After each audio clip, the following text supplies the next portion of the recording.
terkesan bahwa rencana Indonesia ini adalah bagian dari rencana Rusia.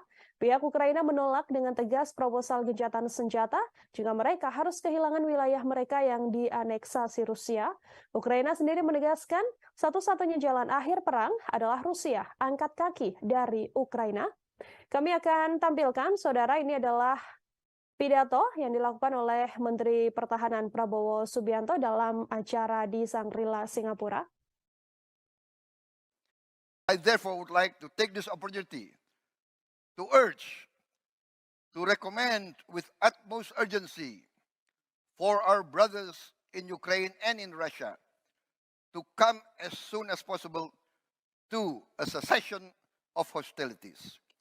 I propose that the Shangri-La dialogue find a mode of declaration urging both Ukraine and Russia to immediately start negotiations for peace. This declaration should be voluntary from all participants here representing their various countries. But I propose the general outline of the peace plan as follows. A ceasefire in place. That is, a cessation of hostilities in place at the present positions of both conflicting parties. Withdrawal 15 kilometers each from their forward positions to a new demilitarized zone. The United Nations Monitoring and Observer Force to be immediately formed and to be immediately deployed along this new demilitarized zone. The United Nations should organize, carry out, and execute a referendum in the disputed territories to ascertain objectively the wish of the majority of the inhabitants of the various disputed areas. But at least let us try to put forward some concrete recommendations so that meetings like the Shangri-La dialogue will have more substance, more meaning. I am of the opinion that the leaders of the two leading powers in this great rivalry are actually wise leaders. I am of the opinion that they are aware of the burden they have on their shoulders. Both these great civilizations have contributed to the great advance and progress of humankind. Therefore, I am convinced that the leaders of both China and the United States will resolve these conflicts through compromise, cooperation, and with humanism, resulting in a peaceful resolution of their differences. I am confident that through leadership and wisdom, great statesmanship will prevail amongst the leaders of these great powers. Perhaps I can be considered one of the eternal optimists. But this is, I think, not only my hope, but the hope of many around the world. I refer to historical examples. The conflict in Korea, for at least 5 decades, we have had some sort of peace. But at least let us try to put forward some concrete recommendations so that meetings like the Shangri-La dialogue will have more.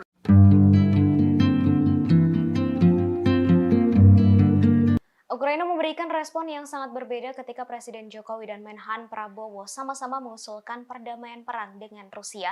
Diketahui Prabowo telah mengajukan proposal perdamaian perang dalam forum International Institute for Strategic Studies atau IISS Shangri-La Dialogue pada 2023 di Singapura. Prabowo mengusulkan gencatan senjata dan pembentukan zona demilitarisasi. Ia juga menyarankan agar Rusia dan Ukraina mundur dari lokasi perang sejauh 15 km. Namun, proposal damai itu langsung ditolak keras oleh Ukraina, bahkan menyebutnya pro-Rusia. Sebelumnya, inisiatif perdamaian sudah dilakukan saat Presiden Jokowi berkunjung ke Kiev dan Moskow pada tahun lalu. Dalam kesempatan itu, Jokowi menawarkan untuk menengahi pembicaraan damai antara kedua pemimpin. Bahkan, Jokowi siap menjadi perantara antara kedua negara. Saat itu Jokowi menekankan berdialog menjadi hal penting. Tawaran Jokowi saat itu untuk menjadi perantara disambut baik oleh Ukraina. I therefore would like to take this opportunity to urge, to recommend with utmost urgency for our brothers in Ukraine and in Russia to come as soon as possible to a cessation of hostilities. I propose that the Shangri-La dialogue find a mode of declaration urging both Ukraine and Russia to immediately start negotiations for peace. This declaration should be voluntary from all participants here representing their various countries. But I propose the general outline of the peace plan as follows. A ceasefire in place. That is, a cessation of hostilities in place at the present positions of both conflicting parties. Withdrawal 15 kilometers each from their forward positions to a new demilitarized zone. The United Nations Monitoring and Observer Force to be immediately formed and to be immediately deployed along this new demilitarized zone. The United Nations should organize, carry out, and execute a referendum in the disputed territories to ascertain objectively the wish of the majority of the inhabitants of the various disputed areas.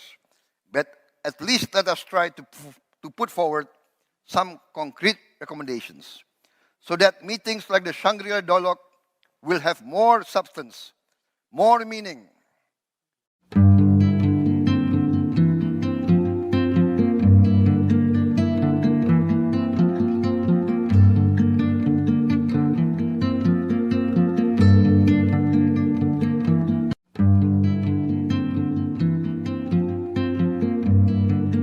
Menteri Pertahanan Republik Indonesia Prabowo Subianto mengajukan proposal perdamaian perang Rusia-Ukraina dalam forum International Institute for Strategic Studies atau IISS Shangri-La Dialogue 2023 di Singapura.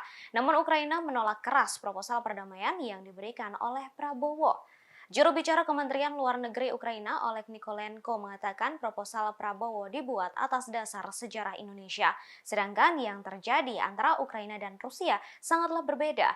Pernyataan terkait usulan perdamaian Ukraina-Rusia itu disampaikan oleh Oleg melalui Facebook dan situs Kemenlu Ukraina Sabtu 3 Juni 2023. Oleg menjelaskan tidak ada wilayah yang disengketakan antara Ukraina dan Federasi Rusia, sehingga tak ada alasan untuk melakukan referendum. Terlebih, Rusia menganeksasi Crimea sebagai wilayah Donetsk, Luhansk, Zaporizhia, dan Kherson setelah melakukan agresi dan tercatat dalam dokumen resmi PBB. Nikolenko juga menegaskan kesepakatan gencatan senjata, pelepasan pasukan hingga jarak 15 km, dan pembentukan zona demilitarisasi tidak akan berhasil. Hal ini karena Rusia masih berusaha terus menghambat serangan balik Ukraina. Dikutip dari Kompas.com, meski begitu, Nikolenko menghargai perhatian pemerintah Indonesia untuk mendorong perdamaian di Ukraina. Ukraina mengakui Indonesia adalah aktor penting di kawasan Asia Tenggara yang saat ini memimpin ASEAN. Ukraina juga menghargai sosok Presiden Republik Indonesia Joko Widodo atau Jokowi yang menjadi pemimpin Asia pertama yang berkunjung ke ibu kota Kiev untuk melihat secara langsung dampak dari agresi Rusia. I therefore would like to take this opportunity to urge, to recommend with utmost urgency for our brothers in Ukraine and in Russia to come as soon as possible to a cessation of hostilities. I propose that the Shangri-La dialogue find a mode of declaration urging both Ukraine and Russia to immediately start negotiations for peace. This declaration should be voluntary from all participants here representing their various countries. But I propose the general outline of the peace plan as follows. A ceasefire in place. That is, a cessation of hostilities in place at the present positions of both conflicting parties. withdrawal 15 kilometers each from their forward positions to a new demilitarized zone. The United Nations Monitoring and Observer Force to be immediately formed and to be immediately deployed along this new demilitarized zone. The United Nations should organize, carry out, and execute a referendum in the disputed territories to ascertain objectively the wish of the majority of the inhabitants of the various disputed areas. But at least let us try to put forward some concrete recommendations so that meetings like the Shangri-La dialogue will have more substance, more meaning.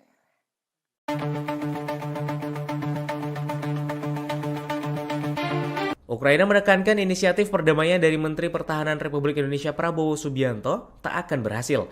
Menteri Pertahanan Ukraina menyebut pihaknya menghargai Presiden Jokowi. Namun Ukraina disebut tak butuh mediator semacam itu. Presiden Ukraina Volodymyr Zelensky lewat Menteri Pertahanan Ukraina Oleksiy Reznikov pada Sabtu 3 Juni 2023 menolak rencana perdamaian dari Indonesia yang diusulkan Menhan Republik Indonesia Prabowo Subianto. Prabowo Subianto mengusulkan proposal damai atas perang Rusia-Ukraina ketika berbicara di KTT Pertahanan Shangri-La Dialog Singapura. Menhan Ukraina Reznikov yang juga datang dalam KTT itu menilai bahwa proposal dari Indonesia aneh. Prabowo mengusulkan rencana perdamaian berupa penghentian permusuhan segera, gencatan senjata, dan zona demilitarisasi yang dijamin oleh pengamat serta pasukan penjaga perdamaian PBB. Menhan Republik Indonesia pun memberi saran agar PBB menggelar referendum di wilayah sengketa. Namun, Menhan Ukraina menilai usulan itu lebih seperti usulan Rusia, bukan usulan Indonesia. Sebelumnya, Cina pun mengajukan rencana perdamaian demi menyudahi perang Rusia-Ukraina. Namun proposal Cina itu direspon dengan skeptis oleh para politisi Uni Eropa. Beijing yang mengklaim pihaknya netral dalam konflik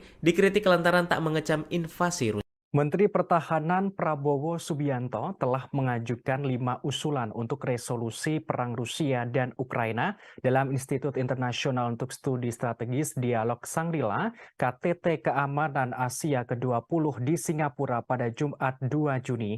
Rupanya, sekutu Ukraina sekaligus anggota Uni Eropa, Belanda, mendukung dan memberikan apresiasi atas usulan Prabowo. Belanda berharap usulan Indonesia membuahkan hasil. Dikutip dari tribunwow.com pada Senin 5 Juni, Menteri Pertahanan Belanda, Kajsa Ollongren, mendukung upaya perdamaian Ukraina dan Rusia yang dilakukan oleh Menhan Prabowo Subianto. Menhan Ollongren menyampaikan apresiasi atas inisiatif dan komitmen Indonesia dalam mendorong proses penyelesaian konflik Ukraina. Kajsa Ollongren berharap agar usulan Prabowo membuahkan hasil. Sementara itu, Prabowo mengaku Indonesia akan belajar banyak dari Belanda terkait sejumlah hal, termasuk bidang pertanian, pengelolaan air, dan siwal. Menteri Pertahanan Prabowo mengucapkan terima kasih kepada Menteri Pertahanan Belanda atas undangan untuk mengadakan pertemuan bilateral kedua negara. Kedua menhan itu juga membahas berbagai isu dan kerjasama di bidang pertahanan. Kerjasama antara Indonesia dan Belanda yang kini telah berjalan ialah di bidang alutsista dan industri pertahanan. Sebagaimana diketahui, Menteri Pertahanan Prabowo Subianto menekankan 5 usulan agar secepat mungkin menghentikan perang Rusia dan Ukraina. Bahkan Prabowo mengusulkan agar dialog Shangri-La ini dapat menemukan cara yang mendesak Ukraina dan Rusia memulai negosiasi perdamaian. Adapun 5 usulan ini menjadi garis besar resolusi konflik. Pertama, gencatan senjata. Kedua, masing-masing pasukan saling mundur sejauh 15 km ke baris baru belakang dari posisi depan masing-masing negara saat ini. Ketiga, membentuk pasukan pemantau. Menteri Pertahanan mengusulkan PBB dikerahkan di sepanjang zona demilitarisasi baru kedua negara. Keempat, pasukan pemantau dan ahli dari PBB meliputi dari kontingen dari negara-negara yang disepakati Ukraina dan Rusia. Kelima, PBB harus mengorganisir dan melaksanakan referendum di wilayah sengketa. Hal ini untuk memastikan secara objektif keinginan mayoritas penduduk dari berbagai wilayah tersebut. Menteri Pertahanan mendesak agar permusuhan kedua negara berakhir untuk melindungi penduduk sipil yang tidak berdosa di wilayah konflik. Namun Ukraina melalui Menteri Pertahanan Ukraina Oleksiy Reznikov menolak proposal atau usulan damai yang dipaparkan oleh Menteri Pertahanan Prabowo Subianto. Ia menilai 5 usulan tersebut seperti rencana Rusia, bukan rencana Indonesia. Bahkan Reznikov tidak membutuhkan mediator dengan rencana aneh tersebut. Di sisi yang sama, Uni Eropa juga mengkritik usulan damai Prabowo. Kepala Kebijakan Luar Negeri Uni Eropa Josep Borrell mengaku memang perlu perdamaian di Ukraina. Menurutnya, yang dibutuhkan perdamaian yang adil, bukan perdamaian penyerahan. Opinion that the leaders of the two leading powers in this great rivalry are actually wise leaders. I am of the opinion that they are aware of the burden they have on their shoulders. Both these great civilizations have contributed to the great advance and progress of humankind. Therefore, I am convinced that the leaders of both China and the United States will resolve these conflicts through compromise, cooperation, and with humanism, resulting in a peaceful resolution of their differences. I am confident that through leadership and wisdom, great statesmanship will prevail amongst the leaders of these great powers. Perhaps I can be considered one of the eternal optimists. But this is, I think, not only my hope. Menteri Pertahanan Prabowo Subianto bertemu dengan Menteri Pertahanan Cina Li Shangfu di Shangri-La Hotel Singapura pada Minggu 4 Juni 2023 kemarin. Pertemuan ini dalam rangka meningkatkan kerjasama Republik Indonesia dengan negeri tirai bambu tersebut. Dalam pertemuan itu, Prabowo menyatakan mendukung penuh optimalisasi hubungan Indonesia dan Cina guna mencapai kemitraan strategis yang komprehensif. Dikutip dari Tribun News, Prabowo juga berharap hubungan kedua negara terus dipertahankan layaknya hubungan persaudaraan. Hal ini sejalan dengan upaya Indonesia untuk selalu berkomitmen berpartisipasi aktif dalam berbagai upaya kerjasama guna mendorong terciptanya perdamaian dan stabilitas regional serta global. Dalam pertemuan sebelumnya, Menhan Prabowo sempat menyinggung Amerika Serikat dan Cina soal perdamaian dunia. Menurutnya, kedua negara itu mendominasi situasi geopolitik saat ini. Ia menilai Amerika Serikat dan Cina memiliki tanggung jawab dengan menunjukkan sikap bijaksana dalam menjaga perdamaian dunia. Hal ini disampaikan Prabowo dalam Institut Internasional untuk Studi Strategis atau IISS Dialog Shangri-La KTT Keamanan Asia ke-20 di Singapura pada Jumat 2 Juni lalu. Prabowo berpendapat dua pemimpin kekuatan di persaingan besar ini adalah pemimpin yang bijaksana. Lantas ia pun meyakini baik Amerika Serikat dan Cina menyadari tanggung jawabnya sebagai negara besar. Menurut Prabowo, Cina mempunyai sejarah yang sangat panjang dan peradaban yang besar. Kepala Kementerian Pertahanan Indonesia itu juga turut menuturkan Amerika Serikat berperan penting dalam perkembangan dan kemajuan di Barat. Diyakini Prabowo, kedua negara ini memiliki peradaban besar yang telah berkontribusi pada kemajuan peradaban umat manusia.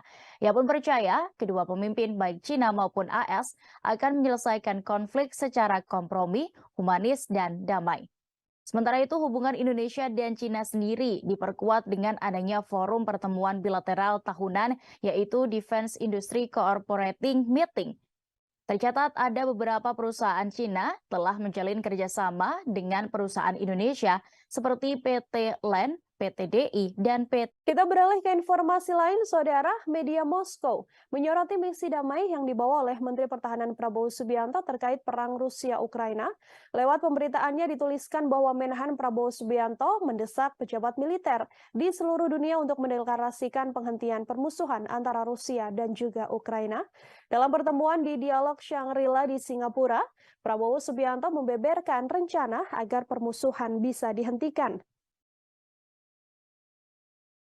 Di antaranya yakni dengan melakukan gencatan senjata dan juga pembentukan zona demilitarisasi.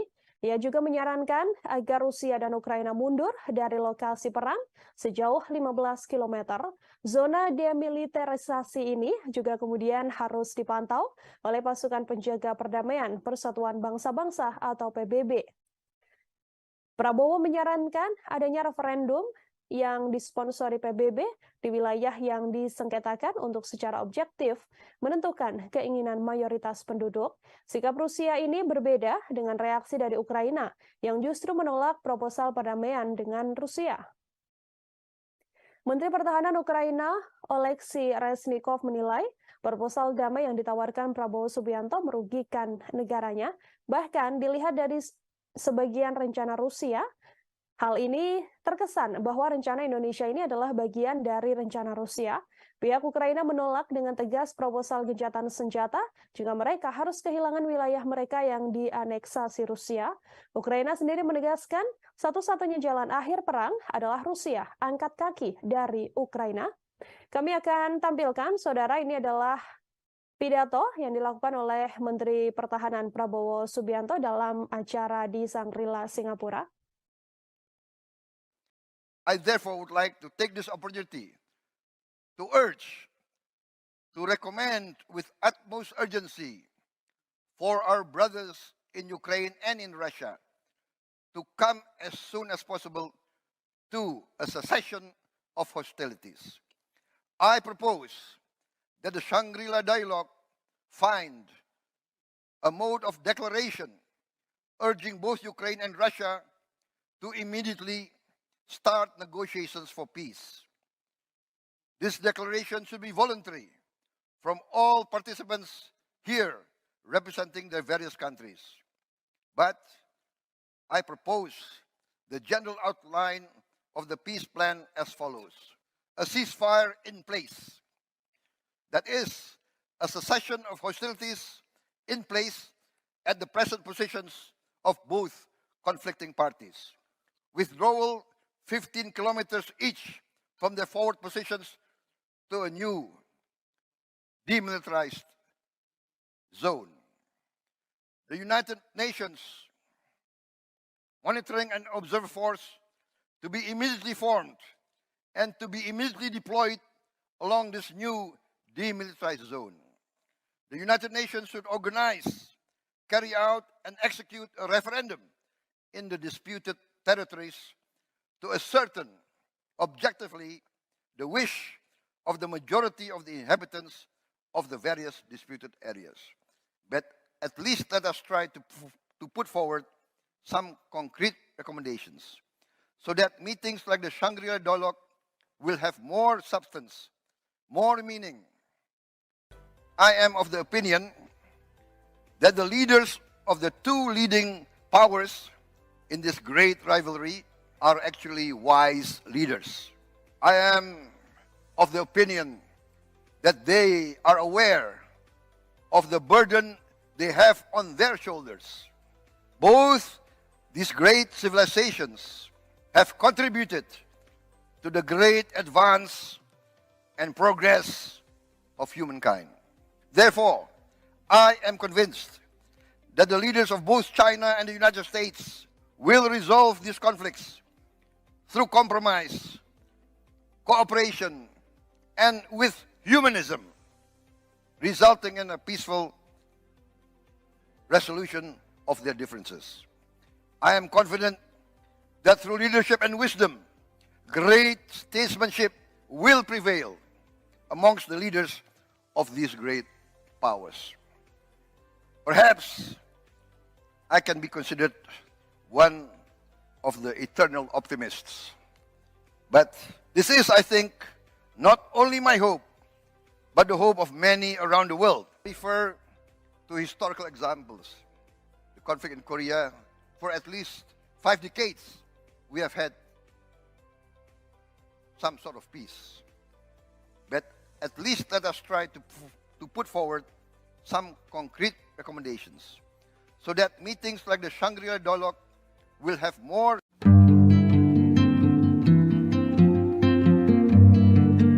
Ukraina memberikan respon yang sangat berbeda ketika Presiden Jokowi dan Menhan Prabowo sama-sama mengusulkan perdamaian perang dengan Rusia. Diketahui Prabowo telah mengajukan proposal perdamaian perang dalam forum International Institute for Strategic Studies atau IISS Shangri-La Dialogue pada 2023 di Singapura. Prabowo mengusulkan gencatan senjata dan pembentukan zona demilitarisasi. Ia juga menyarankan agar Rusia dan Ukraina mundur dari lokasi perang sejauh 15 km. Namun, proposal damai itu langsung ditolak keras oleh Ukraina, bahkan menyebutnya pro-Rusia. Sebelumnya, inisiatif perdamaian sudah dilakukan saat Presiden Jokowi berkunjung ke Kiev dan Moskow pada tahun lalu. Dalam kesempatan itu, Jokowi menawarkan untuk menengahi pembicaraan damai antara kedua pemimpin. Bahkan, Jokowi siap menjadi perantara antara kedua negara. Saat itu Jokowi menekankan berdialog menjadi hal penting. Tawaran Jokowi saat itu untuk menjadi perantara disambut baik oleh Ukraina. I therefore would like to take this opportunity to urge, to recommend with utmost urgency for our brothers in Ukraine and in Russia to come as soon as possible to a cessation of hostilities. I propose that the Shangri-La Dialogue find a mode of declaration urging both Ukraine and Russia to immediately start negotiations for peace. This declaration should be voluntary from all participants here representing their various countries. But I propose the general outline of the peace plan as follows. A ceasefire in place. That is, a cessation of hostilities in place at the present positions of both conflicting parties. Withdrawal 15 kilometers each from their forward positions to a new demilitarized zone. The United Nations Monitoring and Observer Force to be immediately formed and to be immediately deployed along this new demilitarized zone. The United Nations should organize, carry out, and execute a referendum in the disputed territories to ascertain objectively the wish of the majority of the inhabitants of the various disputed areas. But at least let us try to put forward some concrete recommendations so that meetings like the Shangri-La Dialogue will have more substance, more meaning.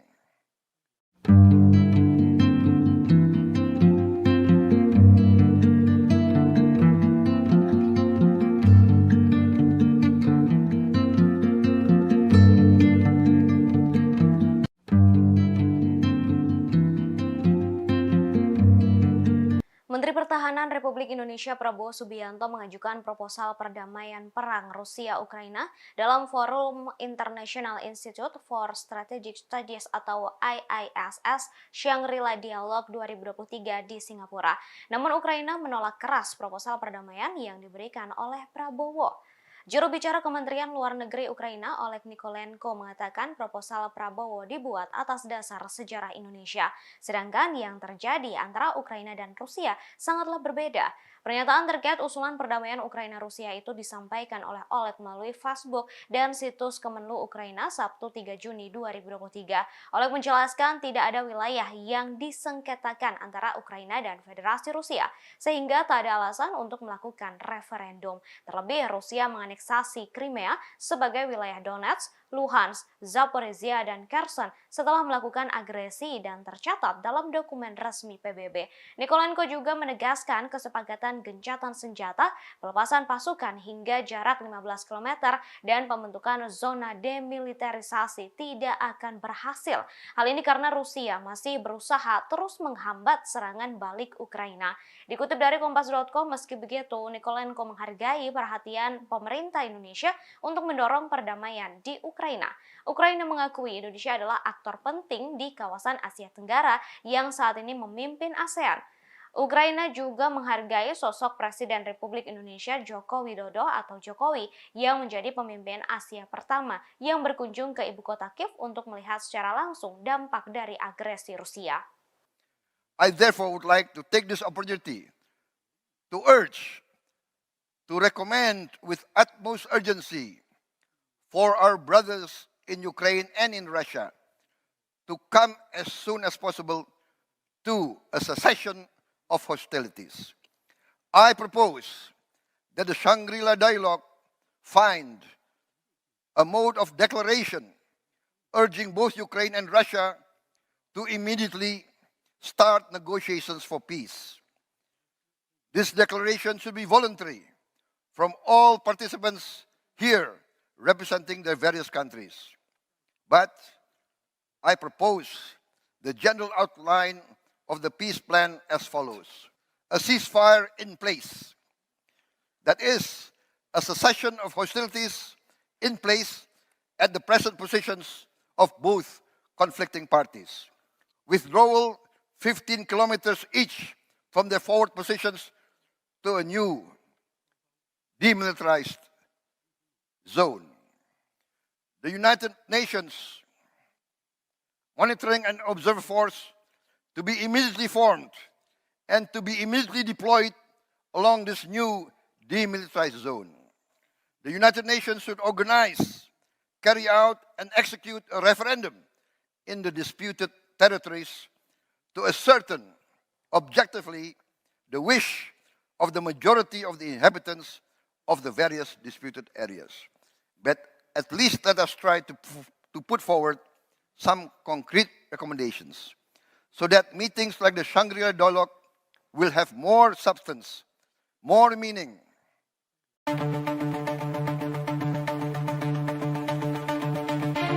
Ukraina menekankan inisiatif perdamaian dari Menteri Pertahanan Republik Indonesia Prabowo Subianto tak akan berhasil.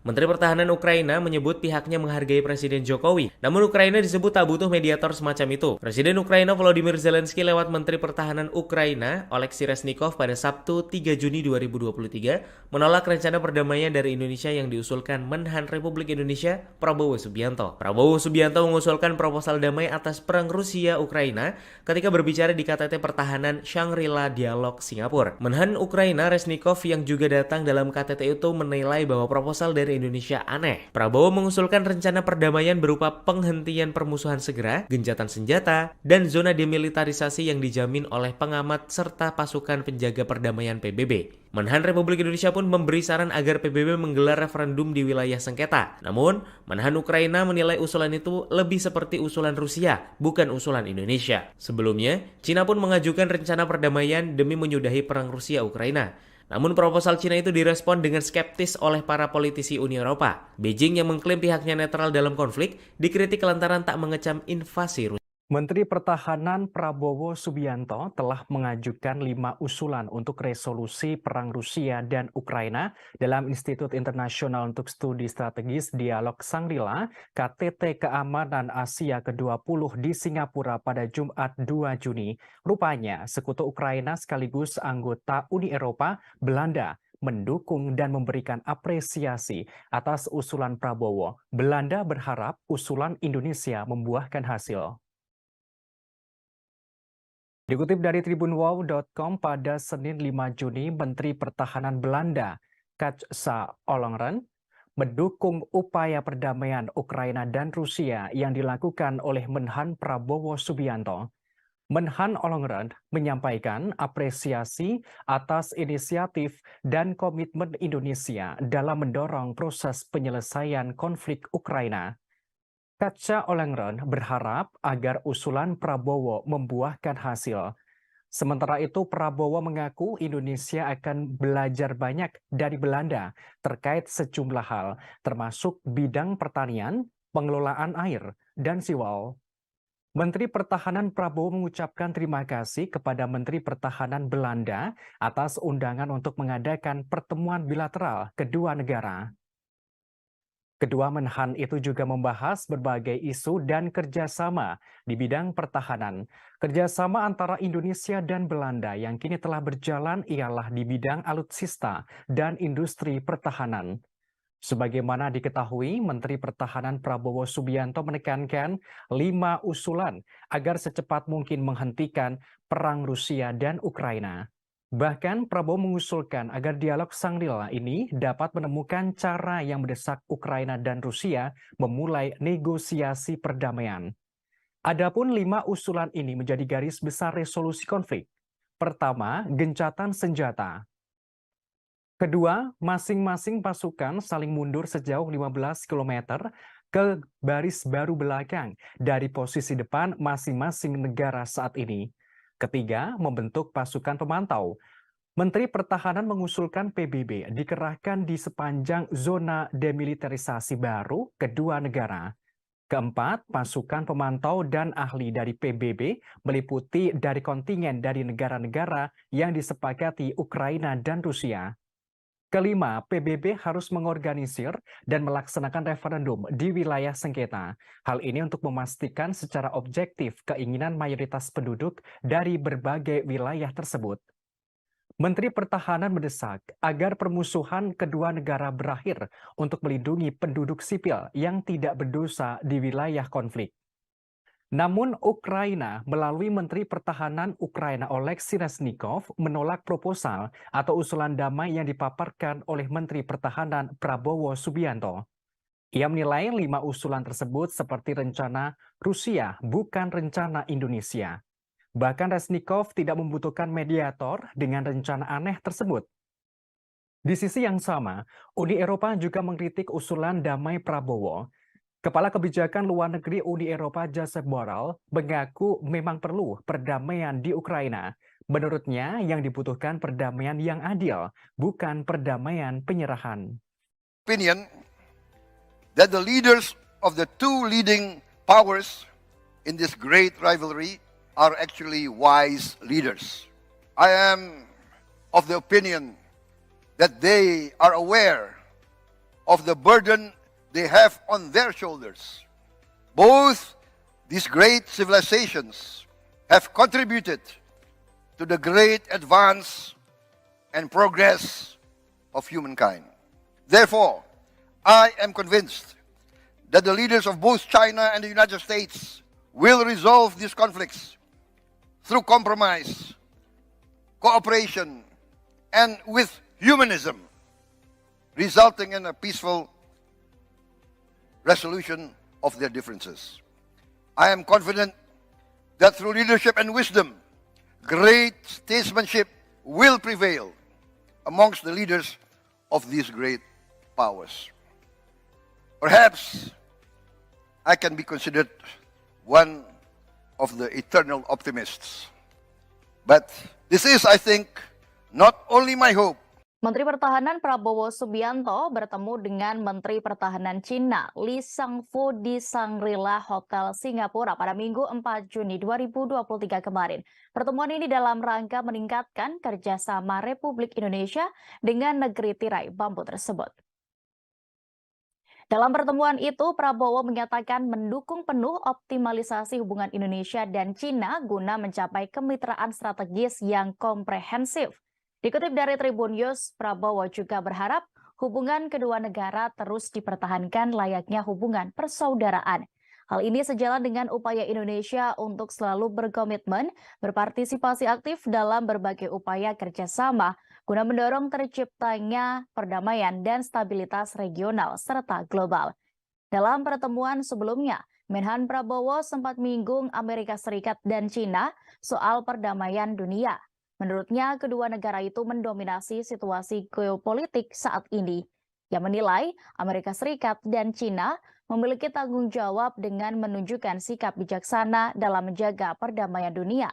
Hal ini disampaikan Prabowo dalam Institut Internasional untuk Studi Strategis atau IISS Dialog Shangri-La KTT Keamanan Asia ke-20 di Singapura pada Jumat 2 Juni lalu. Prabowo berpendapat dua pemimpin kekuatan di persaingan besar ini adalah pemimpin yang bijaksana. Lantas ia pun meyakini baik Amerika Serikat dan Cina menyadari tanggung jawabnya sebagai negara besar. Menurut Prabowo, Cina mempunyai sejarah yang sangat panjang dan peradaban yang besar. Kepala Kementerian Pertahanan Indonesia itu juga turut menuturkan Amerika Serikat berperan penting dalam perkembangan dan kemajuan di Barat. Diyakini Prabowo, kedua negara ini memiliki peradaban besar yang telah berkontribusi pada kemajuan peradaban umat manusia. Ia pun percaya kedua pemimpin baik Cina maupun AS akan menyelesaikan konflik secara kompromi, humanis, dan damai. Sementara itu, hubungan Indonesia dan Cina sendiri diperkuat dengan adanya forum pertemuan bilateral tahunan, yaitu Defense Industry Cooperating Meeting.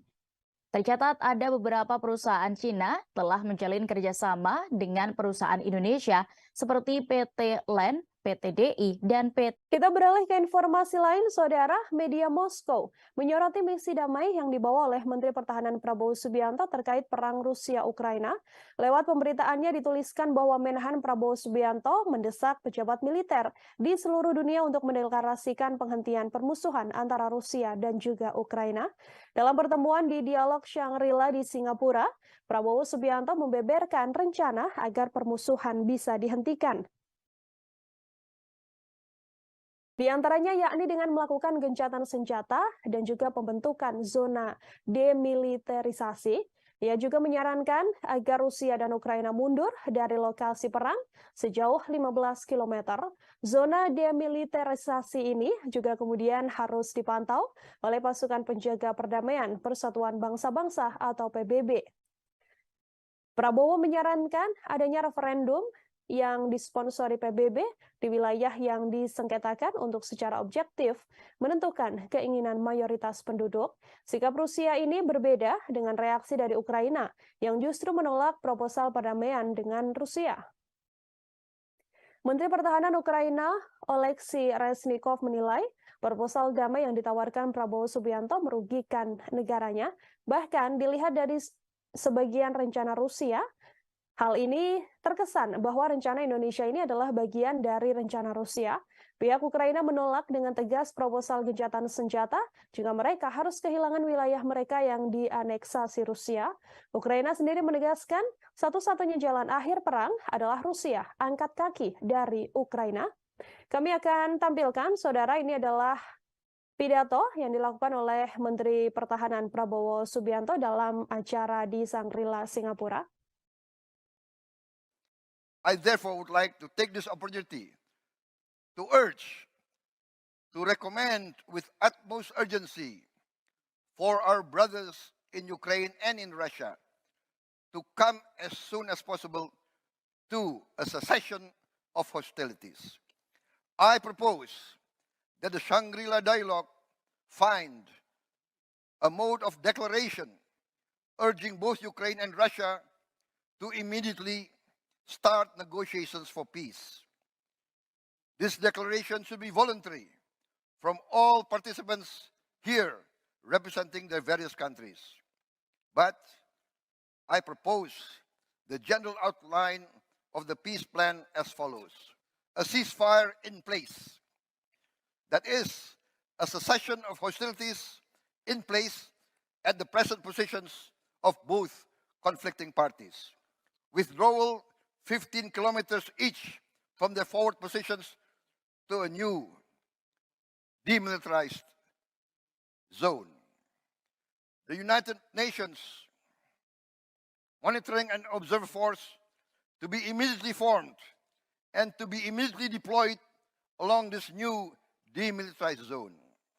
The United Nations should organize, carry out, and execute a referendum in the disputed territories to ascertain objectively the wish of the majority of the inhabitants of the various disputed areas. But at least let us try to put forward some concrete recommendations so that meetings like the Shangri-La dialogue will have more substance, more meaning. I am of the opinion that the leaders of the two leading powers in this great rivalry are actually wise leaders. I am of the opinion that they are aware of the burden they have on their shoulders. Both these great civilizations have contributed to the great advance and progress of humankind. Therefore, I am convinced that the leaders of both China and the United States will resolve these conflicts through compromise, cooperation, and with humanism, resulting in a peaceful resolution of their differences. I am confident that through leadership and wisdom, great statesmanship will prevail amongst the leaders of these great powers. Perhaps I can be considered one of the eternal optimists. But this is, I think, not only my hope, but the hope of many around the world. Refer to historical examples. The conflict in Korea, for at least 5 decades, we have had some sort of peace. But at least let us try to put forward some concrete recommendations so that meetings like the Shangri-La Dialogue will have more.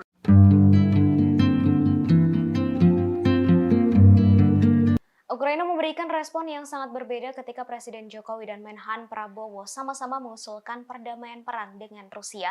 Diketahui Prabowo telah mengajukan proposal perdamaian perang dalam forum International Institute for Strategic Studies atau IISS Shangri-La Dialogue pada 2023 di Singapura. Prabowo mengusulkan gencatan senjata dan pembentukan zona demilitarisasi. Ia juga menyarankan agar Rusia dan Ukraina mundur dari lokasi perang sejauh 15 km. Namun, proposal damai itu langsung ditolak keras oleh Ukraina, bahkan menyebutnya pro-Rusia. Sebelumnya, inisiatif perdamaian sudah dilakukan saat Presiden Jokowi berkunjung ke Kiev dan Moskow pada tahun lalu. Dalam kesempatan itu, Jokowi menawarkan untuk menengahi pembicaraan damai antara kedua pemimpin. Bahkan, Jokowi siap menjadi perantara antara kedua negara. Saat itu Jokowi menekankan berdialog menjadi hal penting. Tawaran Jokowi saat itu untuk menjadi perantara disambut baik oleh Ukraina.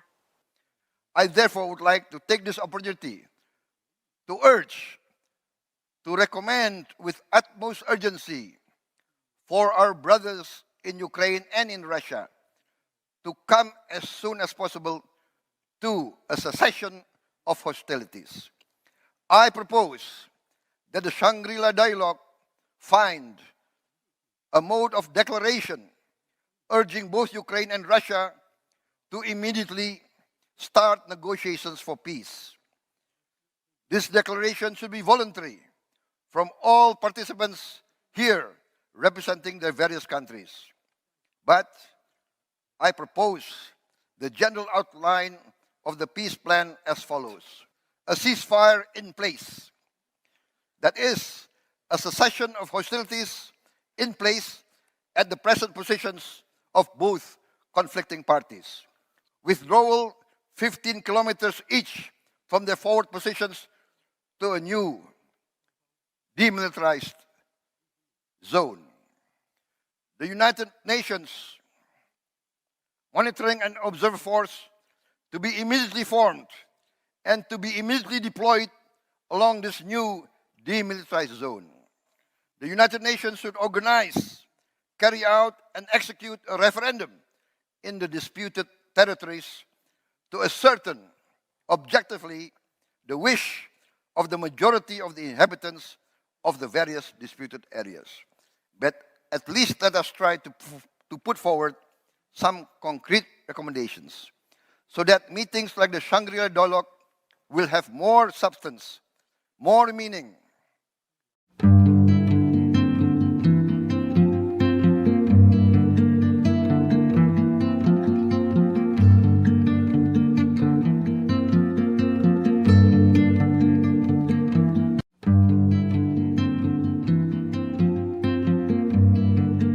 Menteri Pertahanan Republik Indonesia Prabowo Subianto mengajukan proposal perdamaian perang Rusia-Ukraina dalam forum International Institute for Strategic Studies atau IISS Shangri-La Dialogue 2023 di Singapura.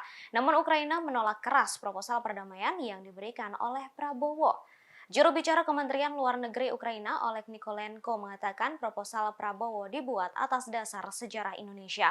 Sedangkan yang terjadi antara Ukraina dan Rusia sangatlah berbeda.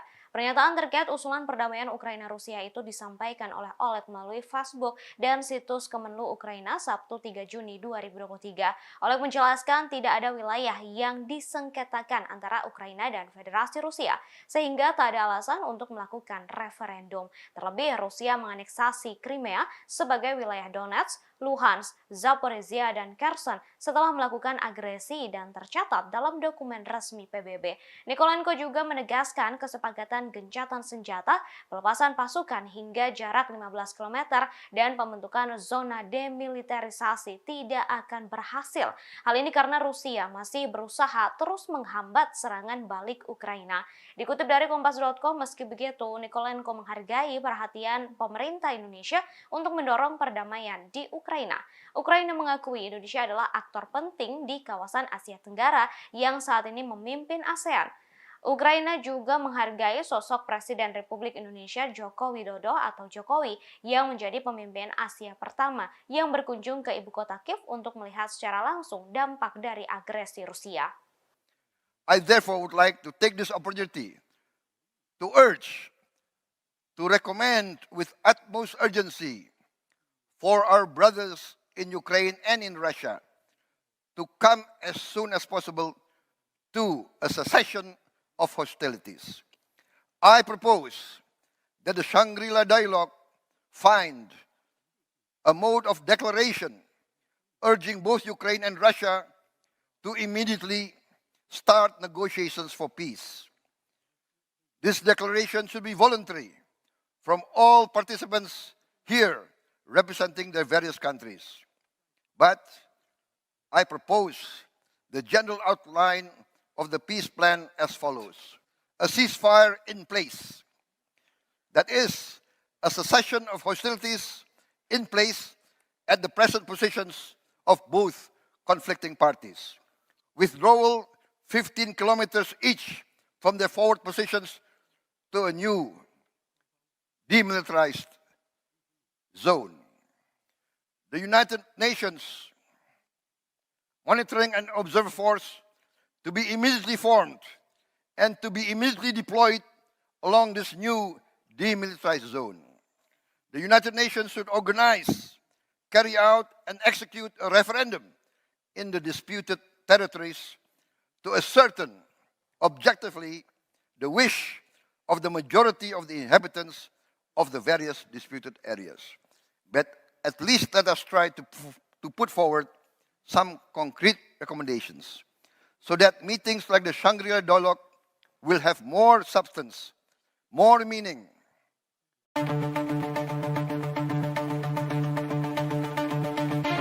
Ukraina menekankan inisiatif perdamaian dari Menteri Pertahanan Republik Indonesia Prabowo Subianto tak akan berhasil.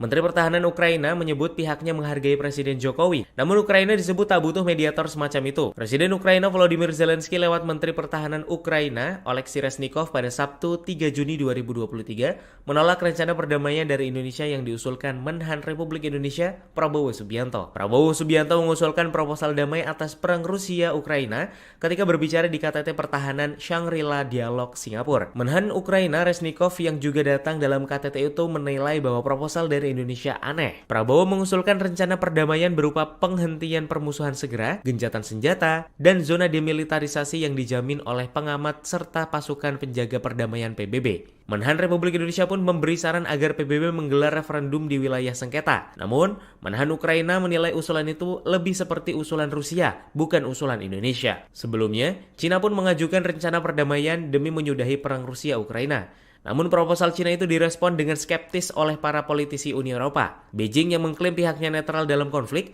dikritik lantaran tak mengecam invasi Rusia. Menteri Pertahanan Prabowo Subianto telah mengajukan 5 usulan untuk resolusi perang Rusia dan Ukraina dalam Institut Internasional untuk Studi Strategis Dialog Shangri-La KTT Keamanan Asia ke-20 di Singapura pada Jumat 2 Juni. Rupanya sekutu Ukraina sekaligus anggota Uni Eropa, Belanda, mendukung dan memberikan apresiasi atas usulan Prabowo. Belanda berharap usulan Indonesia membuahkan hasil. Dikutip dari tribunwow.com pada Senin 5 Juni, Menteri Pertahanan Belanda, Kajsa Ollongren, mendukung upaya perdamaian Ukraina dan Rusia yang dilakukan oleh Menhan Prabowo Subianto. Menhan Ollongren menyampaikan apresiasi atas inisiatif dan komitmen Indonesia dalam mendorong proses penyelesaian konflik Ukraina. Katja Ollongren berharap agar usulan Prabowo membuahkan hasil. Sementara itu, Prabowo mengaku Indonesia akan belajar banyak dari Belanda terkait sejumlah hal, termasuk bidang pertanian, pengelolaan air, dan siwal. Menteri Pertahanan Prabowo mengucapkan terima kasih kepada Menteri Pertahanan Belanda atas undangan untuk mengadakan pertemuan bilateral kedua negara. Kedua menhan itu juga membahas berbagai isu dan kerjasama di bidang pertahanan. Kerjasama antara Indonesia dan Belanda yang kini telah berjalan ialah di bidang alutsista dan industri pertahanan. Sebagaimana diketahui, Menteri Pertahanan Prabowo Subianto menekankan 5 usulan agar secepat mungkin menghentikan perang Rusia dan Ukraina. Bahkan Prabowo mengusulkan agar dialog Shangri-La ini dapat menemukan cara yang mendesak Ukraina dan Rusia memulai negosiasi perdamaian. Adapun 5 usulan ini menjadi garis besar resolusi konflik. Pertama, gencatan senjata. Kedua, masing-masing pasukan saling mundur sejauh 15 km ke baris baru belakang dari posisi depan masing-masing negara saat ini. Ketiga, membentuk pasukan pemantau. Menteri Pertahanan mengusulkan PBB dikerahkan di sepanjang zona demilitarisasi baru kedua negara. Keempat, pasukan pemantau dan ahli dari PBB meliputi dari kontingen dari negara-negara yang disepakati Ukraina dan Rusia. Kelima, PBB harus mengorganisir dan melaksanakan referendum di wilayah sengketa. Hal ini untuk memastikan secara objektif keinginan mayoritas penduduk dari berbagai wilayah tersebut. Menteri Pertahanan mendesak agar permusuhan kedua negara berakhir untuk melindungi penduduk sipil yang tidak berdosa di wilayah konflik. Namun Ukraina melalui Menteri Pertahanan Ukraina Oleksiy Reznikov menolak proposal atau usulan damai yang dipaparkan oleh Menteri Pertahanan Prabowo Subianto. Ia menilai 5 usulan tersebut seperti rencana Rusia, bukan rencana Indonesia. Bahkan Reznikov tidak membutuhkan mediator dengan rencana aneh tersebut. Di sisi yang sama, Uni Eropa juga mengkritik usulan damai Prabowo. Kepala Kebijakan Luar Negeri Uni Eropa Josep Borrell mengaku memang perlu perdamaian di Ukraina. Menurutnya, yang dibutuhkan perdamaian yang adil, bukan perdamaian penyerahan. Opinion that the leaders of the two leading powers in this great rivalry are actually wise leaders. I am of the opinion that they are aware of the burden they have on their shoulders. Both these great civilizations have contributed to the great advance and progress of humankind.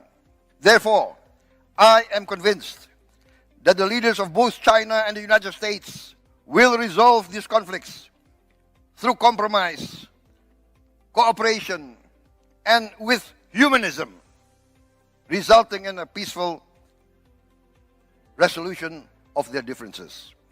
I am confident that through leadership and wisdom, great statesmanship will prevail amongst the leaders of these great powers.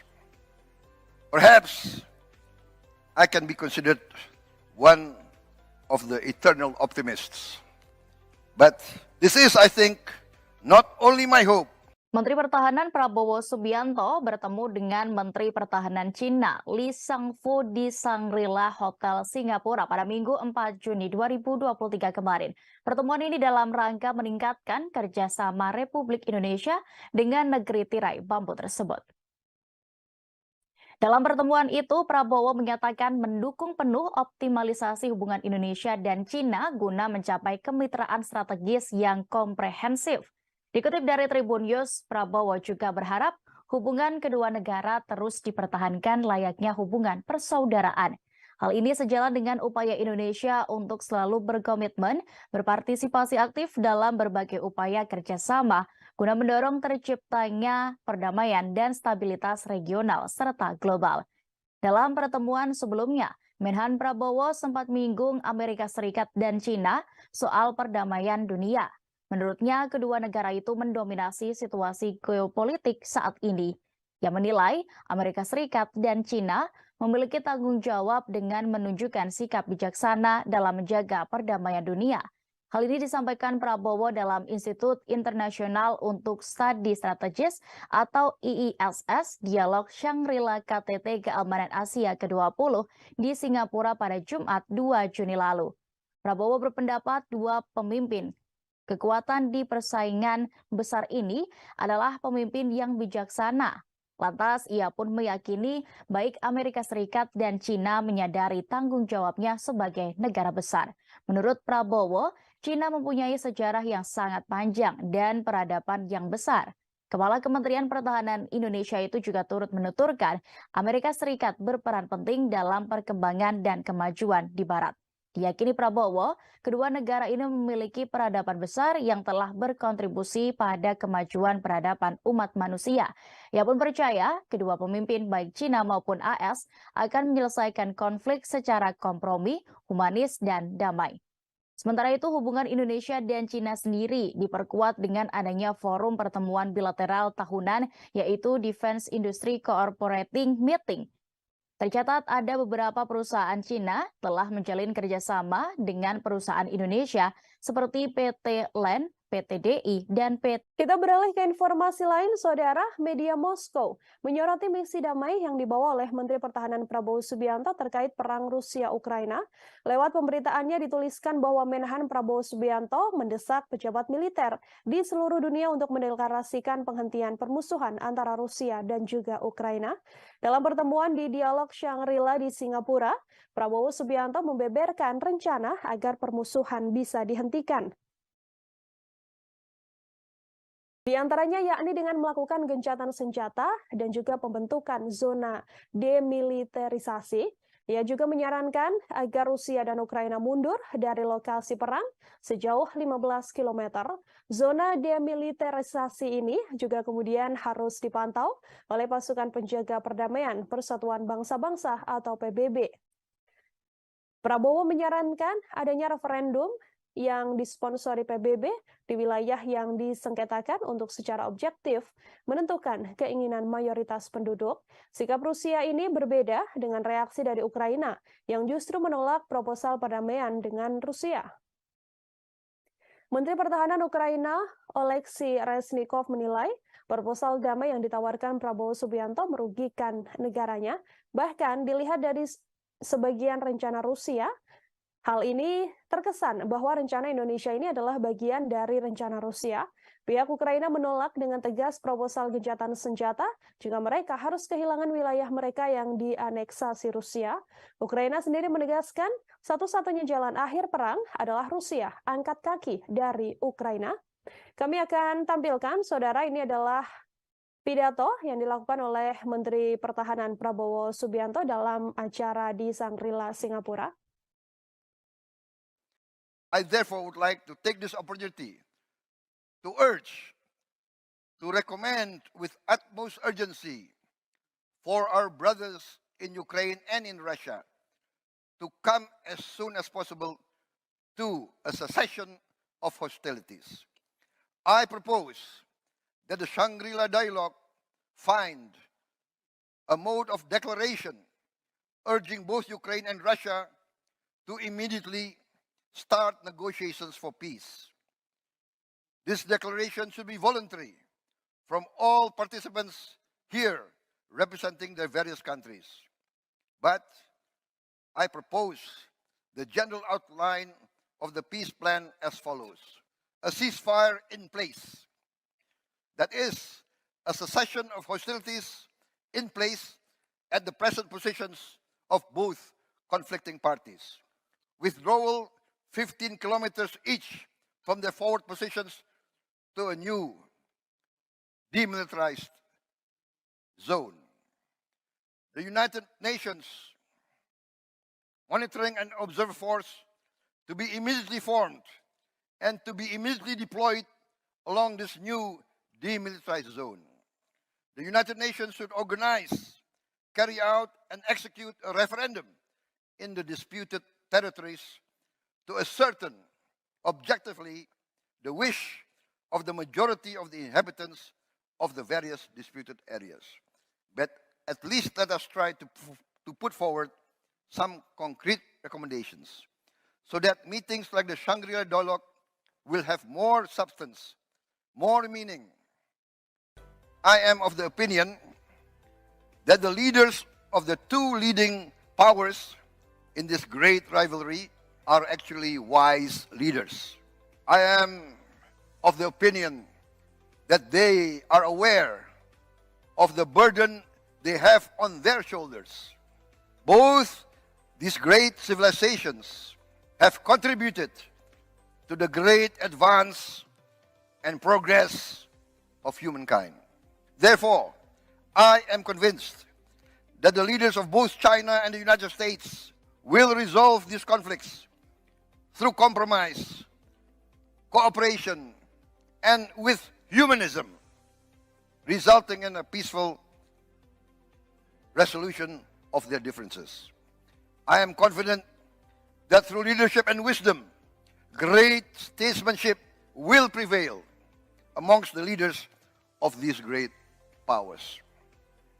Perhaps I can be considered one of the eternal optimists. But this is, I think, not only my hope, but the hope of many around the world. Refer to historical examples. The conflict in Korea, for at least 5 decades, we have had some sort of peace. But at least let us try to put forward some concrete recommendations so that meetings like the Shangri-La dialogue will have more.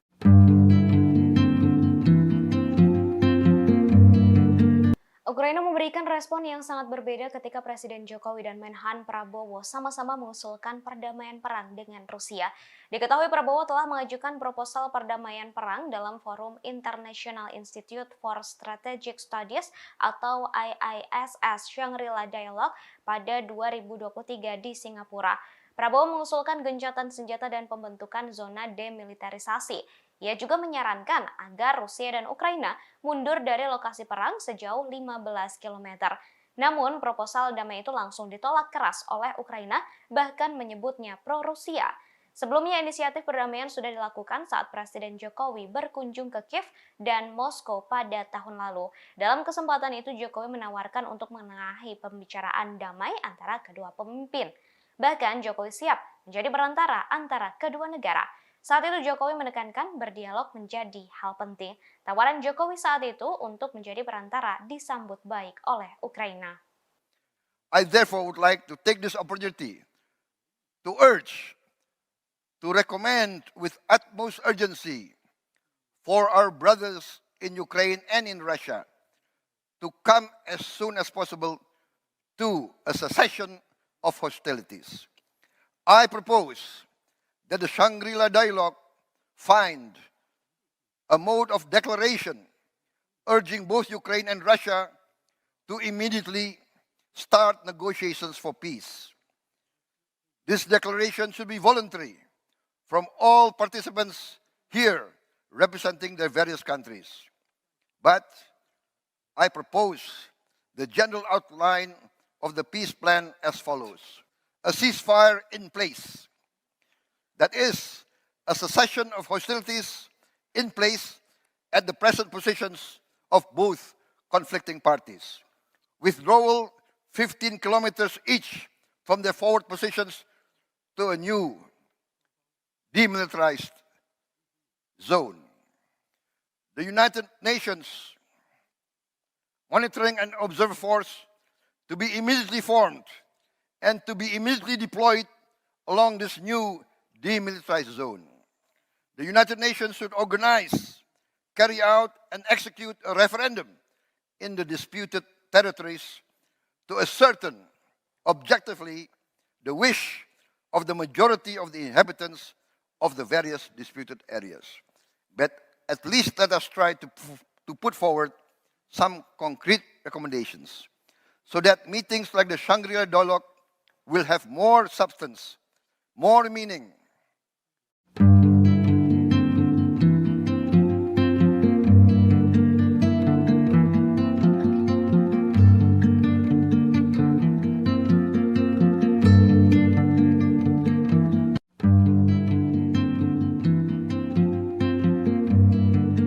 Menteri Pertahanan Republik Indonesia Prabowo Subianto mengajukan proposal perdamaian perang Rusia-Ukraina dalam Forum International Institute for Strategic Studies atau IISS Shangri-La Dialogue 2023 di Singapura.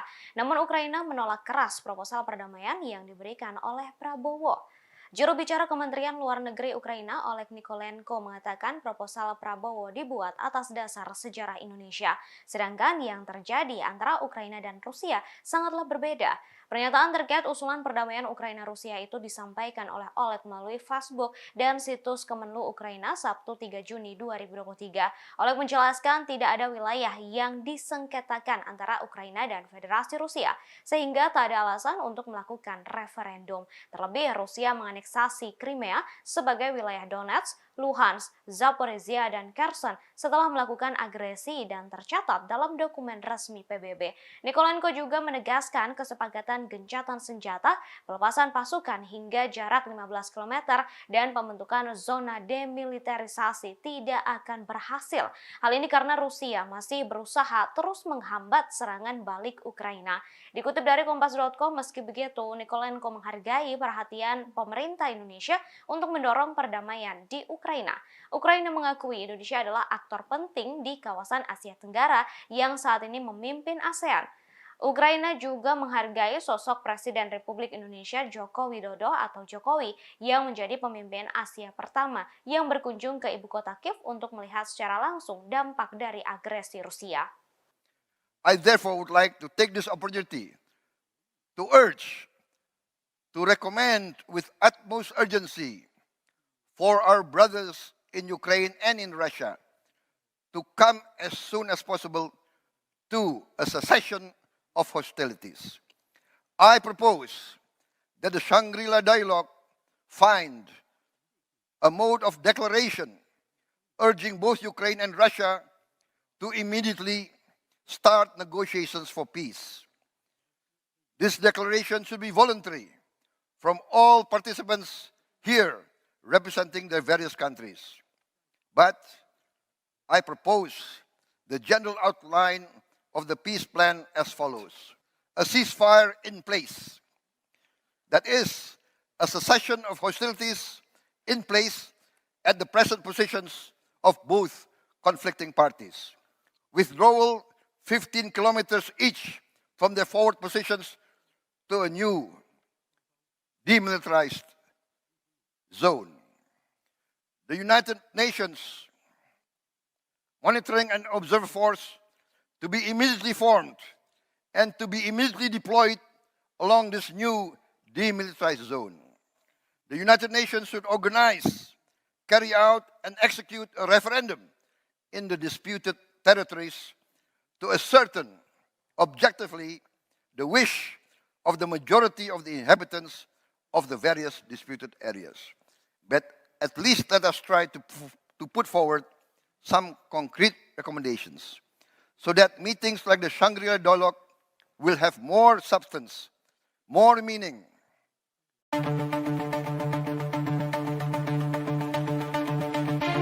Ukraina menekankan inisiatif perdamaian dari Menteri Pertahanan Republik Indonesia Prabowo Subianto tak akan berhasil.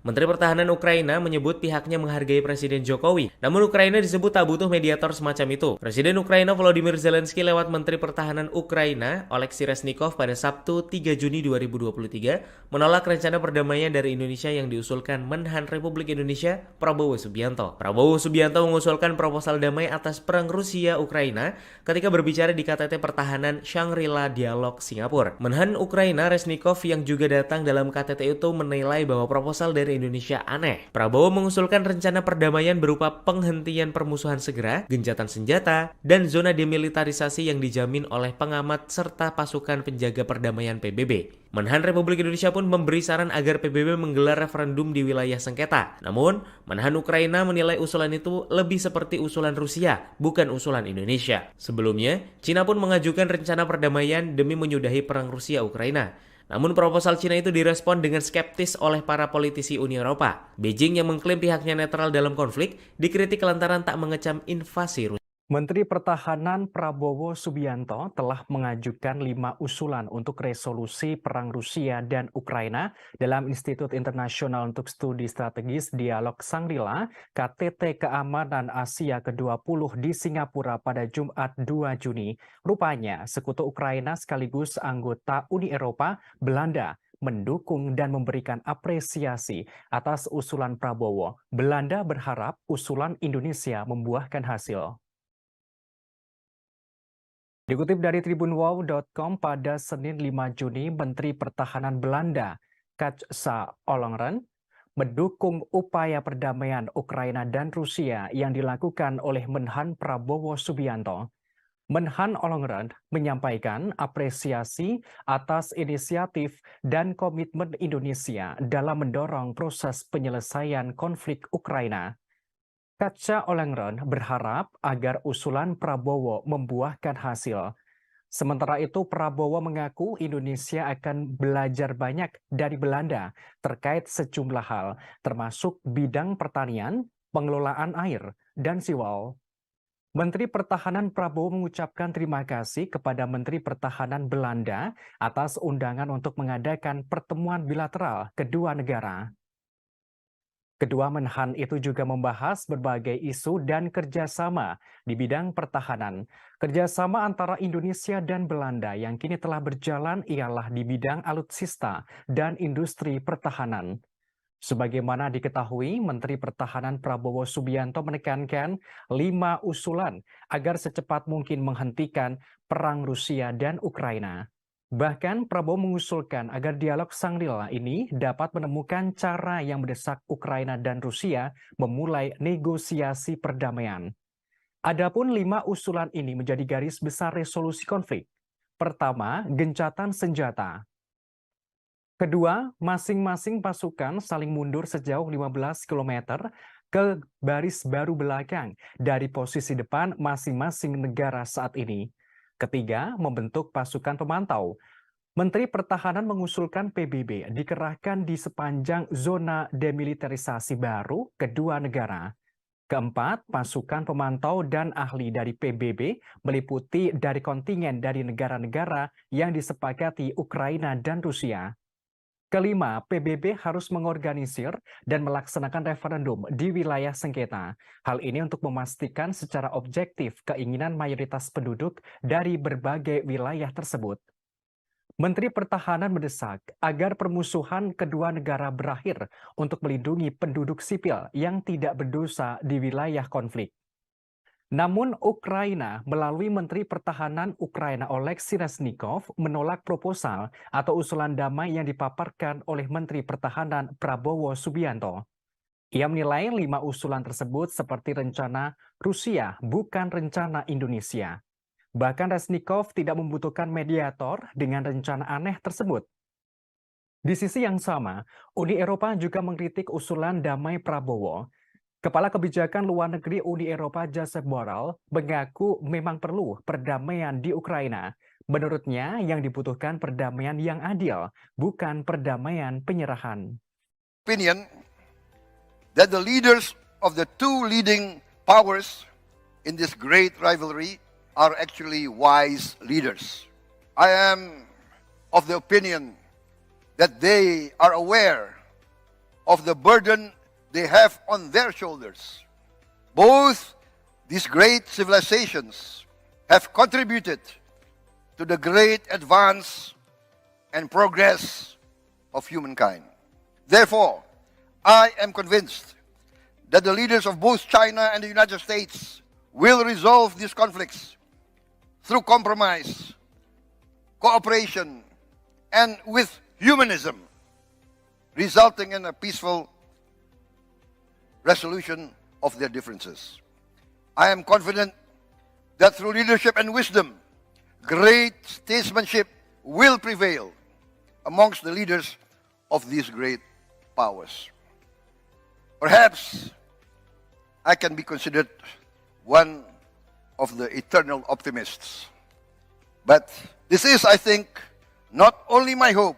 Menteri Pertahanan Prabowo Subianto bertemu dengan Menteri Pertahanan Cina Lee Sang-fu di Shangri-La Hotel Singapura pada Minggu 4 Juni 2023 kemarin. Pertemuan ini dalam rangka meningkatkan kerjasama Republik Indonesia dengan negeri tirai bambu tersebut. Dalam pertemuan itu, Prabowo menyatakan mendukung penuh optimalisasi hubungan Indonesia dan Cina guna mencapai kemitraan strategis yang komprehensif. Dikutip dari Tribun News, Prabowo juga berharap hubungan kedua negara terus dipertahankan layaknya hubungan persaudaraan. Hal ini sejalan dengan upaya Indonesia untuk selalu berkomitmen berpartisipasi aktif dalam berbagai upaya kerjasama guna mendorong terciptanya perdamaian dan stabilitas regional serta global. Dalam pertemuan sebelumnya, Menhan Prabowo sempat menyinggung Amerika Serikat dan Cina soal perdamaian dunia. Menurutnya, kedua negara itu mendominasi situasi geopolitik saat ini. Ia menilai Amerika Serikat dan Cina memiliki tanggung jawab dengan menunjukkan sikap bijaksana dalam menjaga perdamaian dunia. Hal ini disampaikan Prabowo dalam Institut Internasional untuk Studi Strategis atau IISS Dialog Shangri-La KTT Keamanan Asia ke-20 di Singapura pada Jumat 2 Juni lalu. Prabowo berpendapat dua pemimpin kekuatan di persaingan besar ini adalah pemimpin yang bijaksana. Lantas, ia pun meyakini baik Amerika Serikat dan Cina menyadari tanggung jawabnya sebagai negara besar. Menurut Prabowo, Cina mempunyai sejarah yang sangat panjang dan peradaban yang besar. Kepala Kementerian Pertahanan Indonesia itu juga turut menuturkan Amerika Serikat berperan penting dalam perkembangan dan kemajuan di Barat.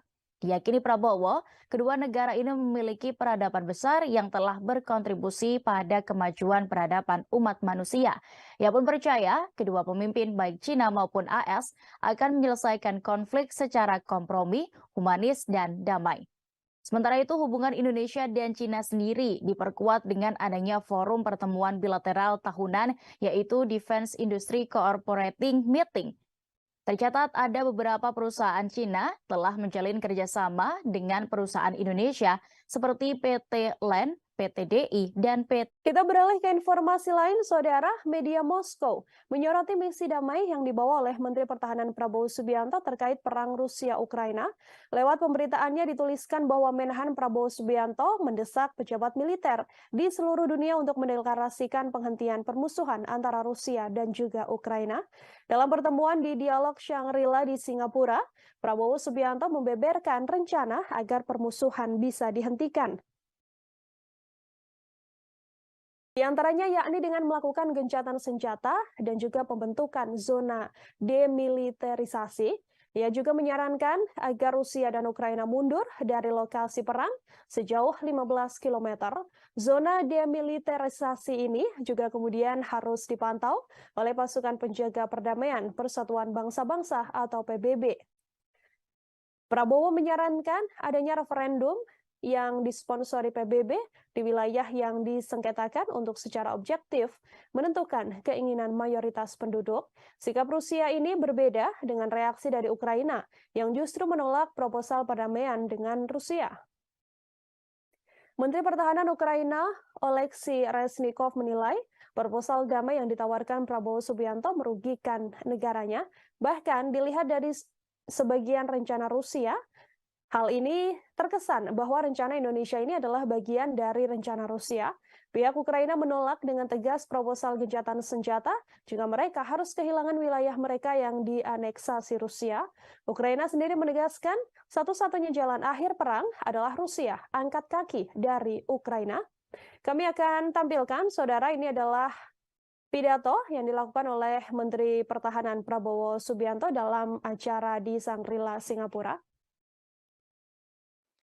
I therefore would like to take this opportunity to urge, to recommend with utmost urgency for our brothers in Ukraine and in Russia to come as soon as possible to a cessation of hostilities. I propose that the Shangri-La dialogue find a mode of declaration urging both Ukraine and Russia to immediately start negotiations for peace.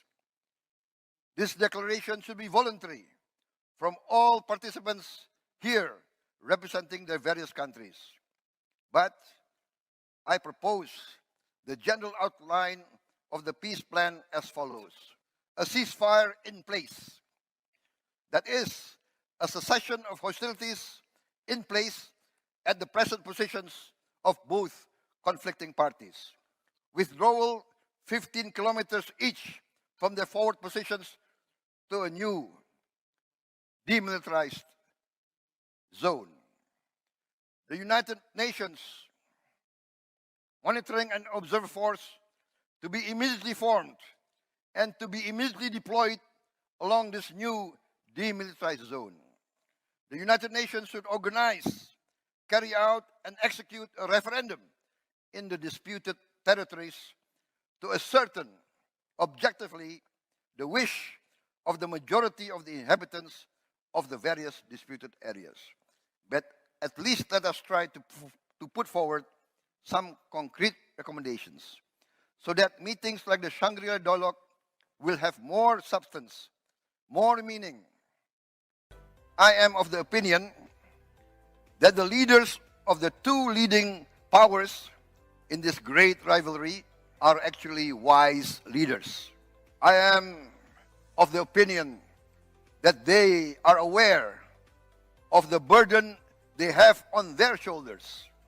Both these great civilizations have contributed to the great advance and progress of humankind. Therefore, I am convinced that the leaders of both China and the United States will resolve these conflicts through compromise, cooperation, and with humanism, resulting in a peaceful resolution of their differences.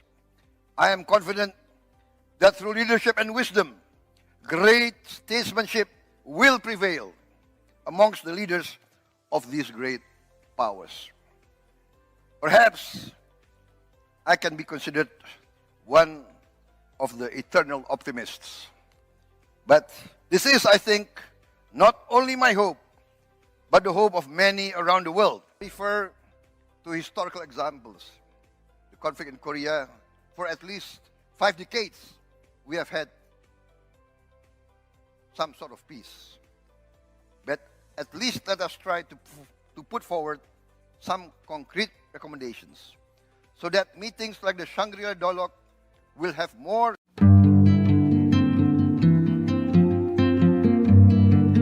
Ukraina memberikan respon yang sangat berbeda ketika Presiden Jokowi dan Menhan Prabowo sama-sama mengusulkan perdamaian perang dengan Rusia. Diketahui Prabowo telah mengajukan proposal perdamaian perang dalam forum International Institute for Strategic Studies atau IISS Shangri-La Dialogue pada 2023 di Singapura. Prabowo mengusulkan gencatan senjata dan pembentukan zona demilitarisasi. Ia juga menyarankan agar Rusia dan Ukraina mundur dari lokasi perang sejauh 15 km. Namun, proposal damai itu langsung ditolak keras oleh Ukraina, bahkan menyebutnya pro-Rusia. Sebelumnya, inisiatif perdamaian sudah dilakukan saat Presiden Jokowi berkunjung ke Kiev dan Moskow pada tahun lalu. Dalam kesempatan itu, Jokowi menawarkan untuk menengahi pembicaraan damai antara kedua pemimpin. Bahkan, Jokowi siap menjadi perantara antara kedua negara. Saat itu Jokowi menekankan berdialog menjadi hal penting. Tawaran Jokowi saat itu untuk menjadi perantara disambut baik oleh Ukraina.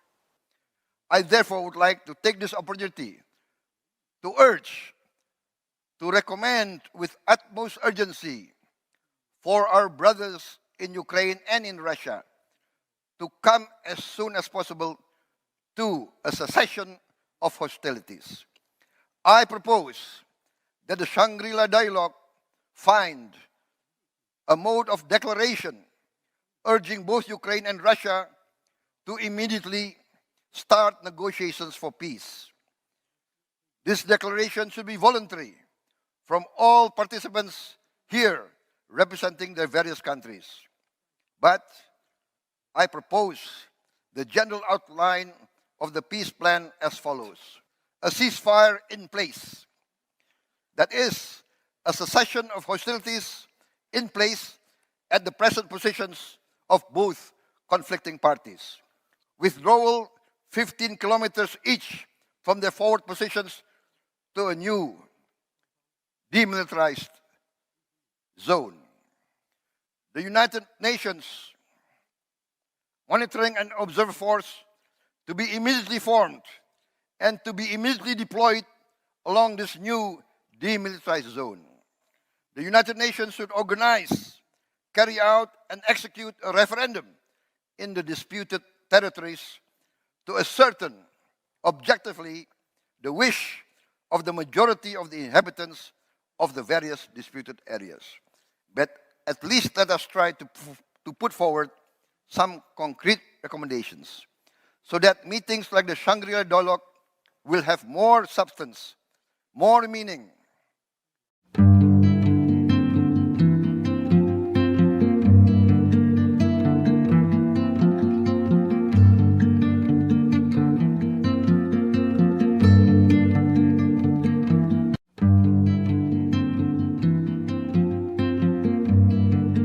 Menteri Pertahanan Republik Indonesia Prabowo Subianto mengajukan proposal perdamaian perang Rusia-Ukraina dalam Forum International Institute for Strategic Studies atau IISS Shangri-La Dialogue 2023 di Singapura. Namun Ukraina menolak keras proposal perdamaian yang diberikan oleh Prabowo. Juru bicara Kementerian Luar Negeri Ukraina, Oleg Nikolenko, mengatakan proposal Prabowo dibuat atas dasar sejarah Indonesia, sedangkan yang terjadi antara Ukraina dan Rusia sangatlah berbeda. Pernyataan terkait usulan perdamaian Ukraina-Rusia itu disampaikan oleh Oleg melalui Facebook dan situs Kemenlu Ukraina Sabtu 3 Juni 2023. Oleg menjelaskan tidak ada wilayah yang disengketakan antara Ukraina dan Federasi Rusia, sehingga tak ada alasan untuk melakukan referendum. Terlebih, Rusia menganeksasi Crimea sebagai wilayah Donetsk, Luhansk, Zaporizhia, dan Kherson setelah melakukan agresi dan tercatat dalam dokumen resmi PBB. Nikolenko juga menegaskan kesepakatan gencatan senjata, pelepasan pasukan hingga jarak 15 km, dan pembentukan zona demilitarisasi tidak akan berhasil. Hal ini karena Rusia masih berusaha terus menghambat serangan balik Ukraina. Dikutip dari Kompas.com, meski begitu, Nikolenko menghargai perhatian pemerintah Indonesia untuk mendorong perdamaian di Ukraina. Ukraina mengakui Indonesia adalah aktor penting di kawasan Asia Tenggara yang saat ini memimpin ASEAN. Ukraina juga menghargai sosok Presiden Republik Indonesia Joko Widodo atau Jokowi yang menjadi pemimpin Asia pertama yang berkunjung ke ibu kota Kiev untuk melihat secara langsung dampak dari agresi Rusia. I therefore would like to take this opportunity to urge, to recommend with utmost urgency for our brothers in Ukraine and in Russia to come as soon as possible to a cessation of hostilities. I propose that the Shangri-La Dialogue find a mode of declaration urging both Ukraine and Russia to immediately start negotiations for peace. This declaration should be voluntary from all participants here representing their various countries. But I propose the general outline of the peace plan as follows. A ceasefire in place. That is, a cessation of hostilities in place at the present positions of both conflicting parties. Withdrawal 15 kilometers each from their forward positions to a new demilitarized zone. The United Nations Monitoring and Observer Force to be immediately formed and to be immediately deployed along this new demilitarized zone. The United Nations should organize, carry out, and execute a referendum in the disputed territories to ascertain objectively the wish of the majority of the inhabitants of the various disputed areas. But at least let us try to to put forward some concrete recommendations so that meetings like the Shangri-La dialogue will have more substance, more meaning.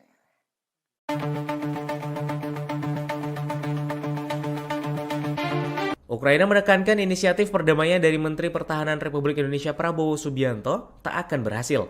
Menteri Pertahanan Ukraina menyebut pihaknya menghargai Presiden Jokowi. Namun Ukraina disebut tak butuh mediator semacam itu. Presiden Ukraina Volodymyr Zelensky lewat Menteri Pertahanan Ukraina Oleksiy Reznikov pada Sabtu 3 Juni 2023 menolak rencana perdamaian dari Indonesia yang diusulkan Menhan Republik Indonesia Prabowo Subianto. Prabowo Subianto mengusulkan proposal damai atas perang Rusia-Ukraina ketika berbicara di KTT Pertahanan Shangri-La Dialog Singapura. Menhan Ukraina Reznikov yang juga datang dalam KTT itu menilai bahwa proposal dari Indonesia aneh. Prabowo mengusulkan rencana perdamaian berupa penghentian permusuhan segera, gencatan senjata, dan zona demilitarisasi yang dijamin oleh pengamat serta pasukan penjaga perdamaian PBB. Menhan Republik Indonesia pun memberi saran agar PBB menggelar referendum di wilayah sengketa. Namun, Menhan Ukraina menilai usulan itu lebih seperti usulan Rusia, bukan usulan Indonesia. Sebelumnya, Cina pun mengajukan rencana perdamaian demi menyudahi perang Rusia-Ukraina. Namun proposal Cina itu direspon dengan skeptis oleh para politisi Uni Eropa. Beijing yang mengklaim pihaknya netral dalam konflik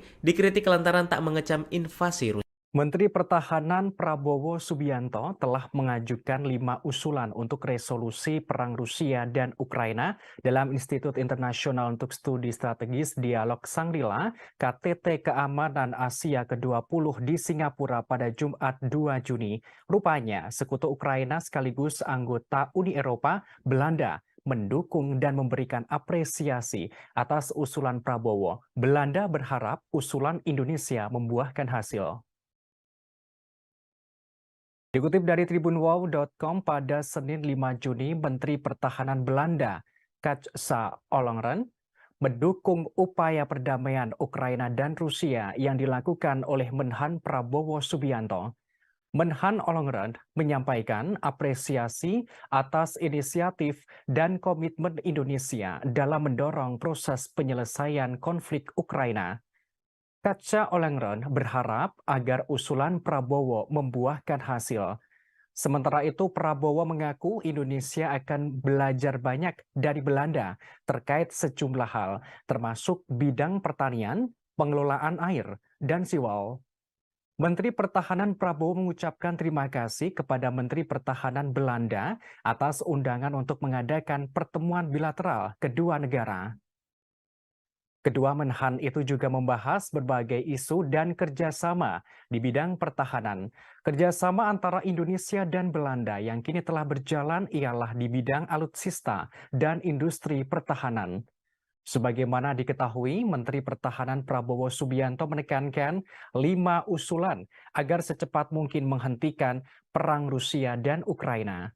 Bahkan Prabowo mengusulkan agar dialog Shangri-La ini dapat menemukan cara yang mendesak Ukraina dan Rusia memulai negosiasi perdamaian. Adapun 5 usulan ini menjadi garis besar resolusi konflik. Pertama, gencatan senjata.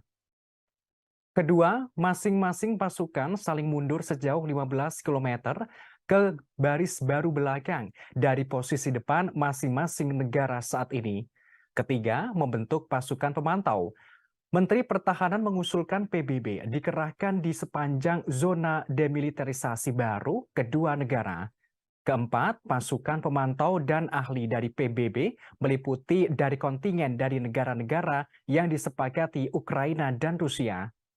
Kelima, PBB harus mengorganisir dan melaksanakan referendum di wilayah sengketa. Hal ini untuk memastikan secara objektif keinginan mayoritas penduduk dari berbagai wilayah tersebut.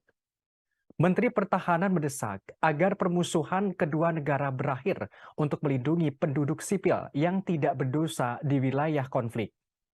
Namun Ukraina melalui Menteri Pertahanan Ukraina Oleksiy Reznikov menolak proposal atau usulan damai yang dipaparkan oleh Menteri Pertahanan Prabowo Subianto. Ia menilai 5 usulan tersebut seperti rencana Rusia, bukan rencana Indonesia.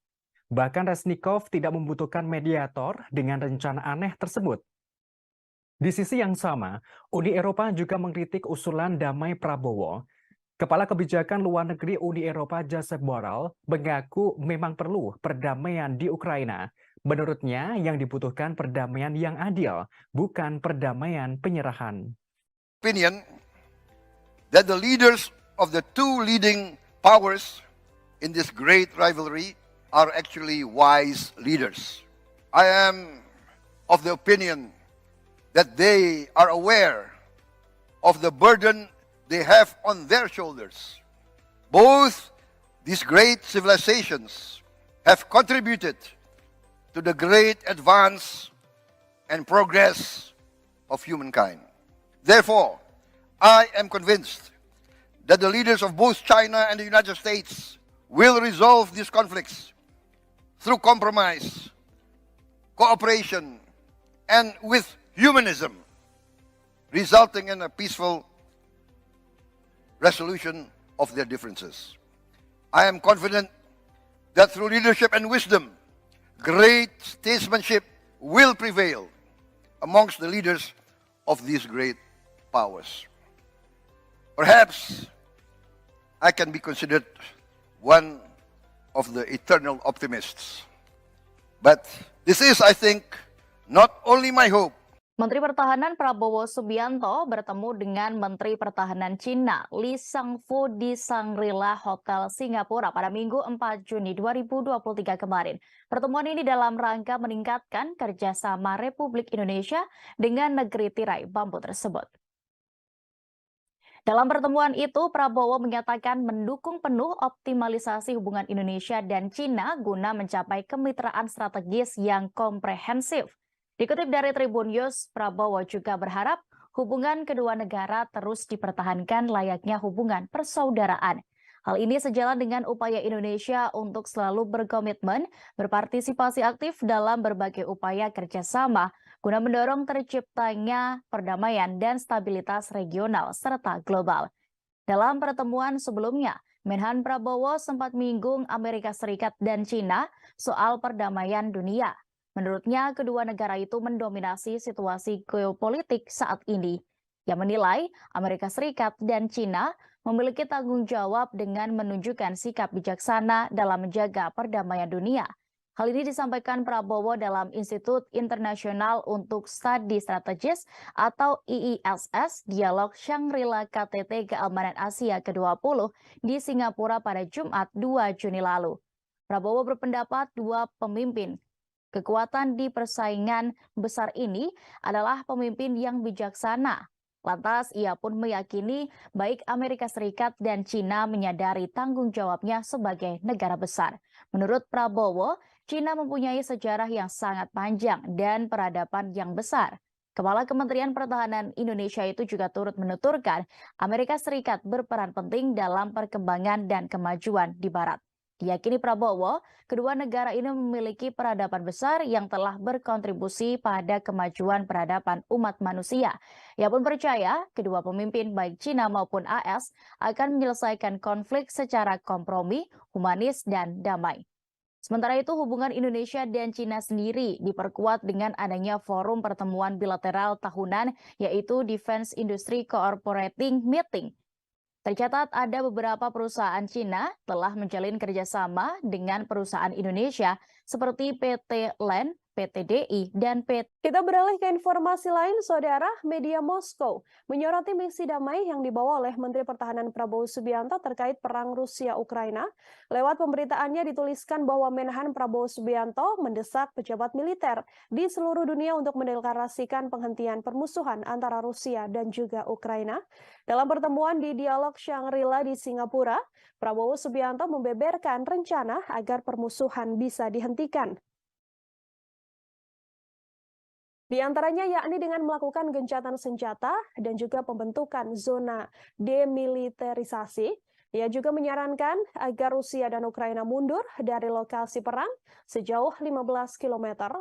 Zona demilitarisasi ini juga kemudian harus dipantau oleh pasukan penjaga perdamaian Persatuan Bangsa-Bangsa atau PBB. Prabowo menyarankan adanya referendum yang disponsori PBB di wilayah yang disengketakan untuk secara objektif menentukan keinginan mayoritas penduduk. Sikap Rusia ini berbeda dengan reaksi dari Ukraina yang justru menolak proposal perdamaian dengan Rusia. Menteri Pertahanan Ukraina Oleksiy Reznikov menilai proposal damai yang ditawarkan Prabowo Subianto merugikan negaranya, bahkan dilihat dari sebagian rencana Rusia. Hal ini terkesan bahwa rencana Indonesia ini adalah bagian dari rencana Rusia. Pihak Ukraina menolak dengan tegas proposal gencatan senjata jika mereka harus kehilangan wilayah mereka yang dianeksasi Rusia.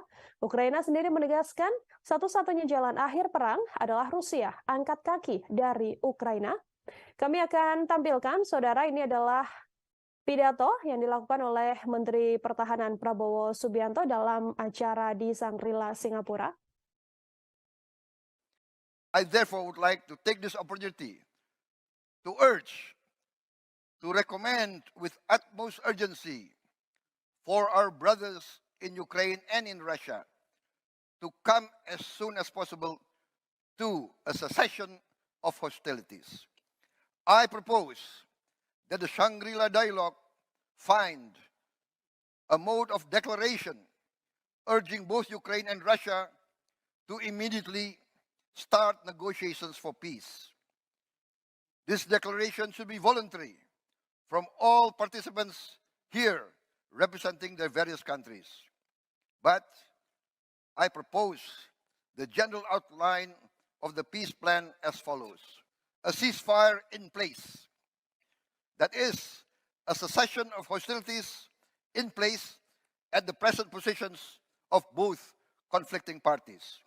Withdrawal 15 kilometers each from their forward positions to a new demilitarized zone. The United Nations Monitoring and Observer Force to be immediately formed and to be immediately deployed along this new demilitarized zone. The United Nations should organize, carry out, and execute a referendum in the disputed territories to ascertain objectively the wish of the majority of the inhabitants of the various disputed areas. But at least let us try to put forward some concrete recommendations so that meetings like the Shangri-La dialogue will have more substance, more meaning. I am of the opinion that the leaders of the two leading powers in this great rivalry are actually wise leaders. I am of the opinion that they are aware of the burden they have on their shoulders. Both these great civilizations have contributed to the great advance and progress of humankind. Therefore, I am convinced that the leaders of both China and the United States will resolve these conflicts through compromise, cooperation, and with humanism, resulting in a peaceful resolution of their differences.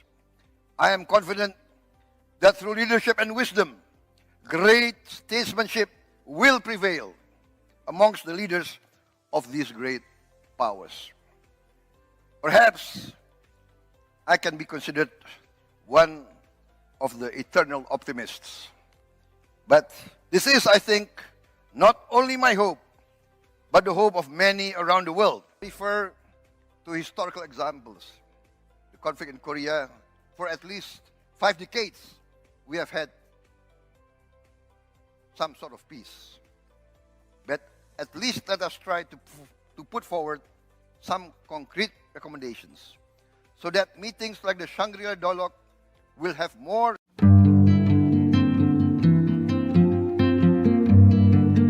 Ukraina memberikan respon yang sangat berbeda ketika Presiden Jokowi dan Menhan Prabowo sama-sama mengusulkan perdamaian perang dengan Rusia.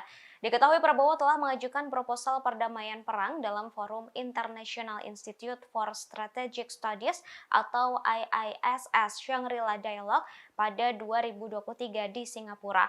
Prabowo mengusulkan gencatan senjata dan pembentukan zona demilitarisasi. Ia juga menyarankan agar Rusia dan Ukraina mundur dari lokasi perang sejauh 15 km. Namun, proposal damai itu langsung ditolak keras oleh Ukraina, bahkan menyebutnya pro-Rusia. Sebelumnya, inisiatif perdamaian sudah dilakukan saat Presiden Jokowi berkunjung ke Kiev dan Moskow pada tahun lalu. Dalam kesempatan itu, Jokowi menawarkan untuk menengahi pembicaraan damai antara kedua pemimpin. Bahkan, Jokowi siap menjadi perantara antara kedua negara. Saat itu, Jokowi menekankan berdialog menjadi hal penting. Tawaran Jokowi saat itu untuk menjadi perantara disambut baik oleh Ukraina.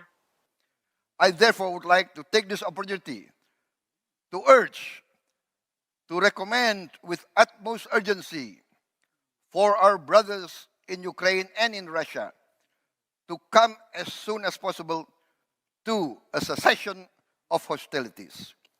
I propose that the Shangri-La dialogue find a mode of declaration urging both Ukraine and Russia to immediately start negotiations for peace. This declaration should be voluntary from all participants here representing their various countries. But I propose the general outline of the peace plan as follows. A ceasefire in place. That is, a cessation of hostilities in place at the present positions of both conflicting parties. Withdrawal 15 kilometers each from their forward positions to a new demilitarized zone. The United Nations Monitoring and Observer Force to be immediately formed and to be immediately deployed along this new demilitarized zone. The United Nations should organize, carry out, and execute a referendum in the disputed territories to ascertain objectively the wish of the majority of the inhabitants of the various disputed areas.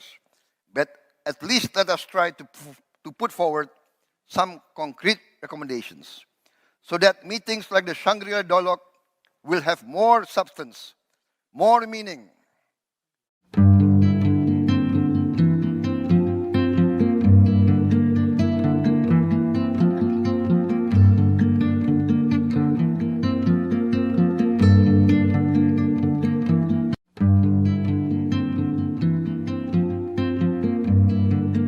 Menteri Pertahanan Republik Indonesia Prabowo Subianto mengajukan proposal perdamaian perang Rusia-Ukraina dalam Forum International Institute for Strategic Studies atau IISS Shangri-La Dialogue 2023 di Singapura. Namun Ukraina menolak keras proposal perdamaian yang diberikan oleh Prabowo. Juru bicara Kementerian Luar Negeri Ukraina, Oleg Nikolenko, mengatakan proposal Prabowo dibuat atas dasar sejarah Indonesia. Sedangkan yang terjadi antara Ukraina dan Rusia sangatlah berbeda. Pernyataan terkait usulan perdamaian Ukraina-Rusia itu disampaikan oleh Oleg melalui Facebook dan situs Kemenlu Ukraina Sabtu 3 Juni 2023. Oleg menjelaskan tidak ada wilayah yang disengketakan antara Ukraina dan Federasi Rusia, sehingga tak ada alasan untuk melakukan referendum. Terlebih, Rusia menganeksasi Crimea sebagai wilayah Donetsk, Luhansk, Zaporizhia, dan Kherson setelah melakukan agresi dan tercatat dalam dokumen resmi PBB. Nikolenko juga menegaskan kesepakatan gencatan senjata, pelepasan pasukan hingga jarak 15 km, dan pembentukan zona demilitarisasi tidak akan berhasil. Hal ini karena Rusia masih berusaha terus menghambat serangan balik Ukraina. Dikutip dari Kompas.com, meski begitu, Nikolenko menghargai perhatian pemerintah Indonesia untuk mendorong perdamaian di Ukraina.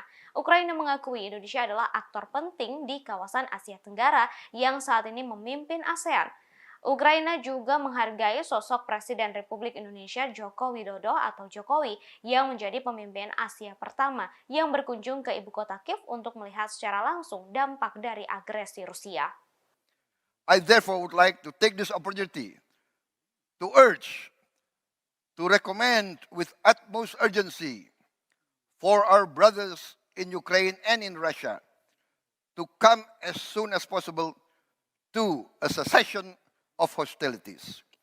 I propose that the Shangri-La dialogue find a mode of declaration urging both Ukraine and Russia to immediately start negotiations for peace. This declaration should be voluntary from all participants here representing their various countries. But I propose the general outline of the peace plan as follows. A ceasefire in place. That is, a cessation of hostilities in place at the present positions of both conflicting parties. Withdrawal 15 kilometers each from their forward positions to a new demilitarized zone. The United Nations Monitoring and Observer Force to be immediately formed and to be immediately deployed along this new demilitarized zone. The United Nations should organize, carry out, and execute a referendum in the disputed territories to ascertain objectively the wish of the majority of the inhabitants of the various disputed areas. But at least let us try to put forward some concrete recommendations so that meetings like the Shangri-La dialogue will have more substance, more meaning.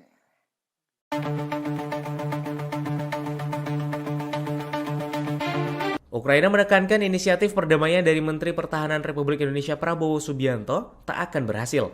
Menteri Pertahanan Ukraina menyebut pihaknya menghargai Presiden Jokowi. Namun Ukraina disebut tak butuh mediator semacam itu. Presiden Ukraina Volodymyr Zelensky lewat Menteri Pertahanan Ukraina Oleksiy Reznikov pada Sabtu 3 Juni 2023 menolak rencana perdamaian dari Indonesia yang diusulkan Menhan Republik Indonesia Prabowo Subianto. Prabowo Subianto mengusulkan proposal damai atas perang Rusia-Ukraina ketika berbicara di KTT Pertahanan Shangri-La Dialog Singapura. Menhan Ukraina Reznikov yang juga datang dalam KTT itu menilai bahwa proposal dari Indonesia aneh. Prabowo mengusulkan rencana perdamaian berupa penghentian permusuhan segera, gencatan senjata, dan zona demilitarisasi yang dijamin oleh pengamat serta pasukan penjaga perdamaian PBB. Menhan Republik Indonesia pun memberi saran agar PBB menggelar referendum di wilayah sengketa. Namun, Menhan Ukraina menilai usulan itu lebih seperti usulan Rusia, bukan usulan Indonesia. Sebelumnya, Cina pun mengajukan rencana perdamaian demi menyudahi perang Rusia-Ukraina. Namun proposal Cina itu direspon dengan skeptis oleh para politisi Uni Eropa. Beijing yang mengklaim pihaknya netral dalam konflik dikritik lantaran tak mengecam invasi Rusia. Menteri Pertahanan Prabowo Subianto telah mengajukan 5 usulan untuk resolusi perang Rusia dan Ukraina dalam Institut Internasional untuk Studi Strategis Dialog Shangri-La KTT Keamanan Asia ke-20 di Singapura pada Jumat 2 Juni. Rupanya sekutu Ukraina sekaligus anggota Uni Eropa, Belanda, mendukung dan memberikan apresiasi atas usulan Prabowo. Belanda berharap usulan Indonesia membuahkan hasil. Dikutip dari tribunwow.com pada Senin 5 Juni, Menteri Pertahanan Belanda, Kajsa Ollongren, mendukung upaya perdamaian Ukraina dan Rusia yang dilakukan oleh Menhan Prabowo Subianto. Menhan Ollongren menyampaikan apresiasi atas inisiatif dan komitmen Indonesia dalam mendorong proses penyelesaian konflik Ukraina. Kajsa Ollongren berharap agar usulan Prabowo membuahkan hasil. Sementara itu, Prabowo mengaku Indonesia akan belajar banyak dari Belanda terkait sejumlah hal, termasuk bidang pertanian, pengelolaan air, dan siwal.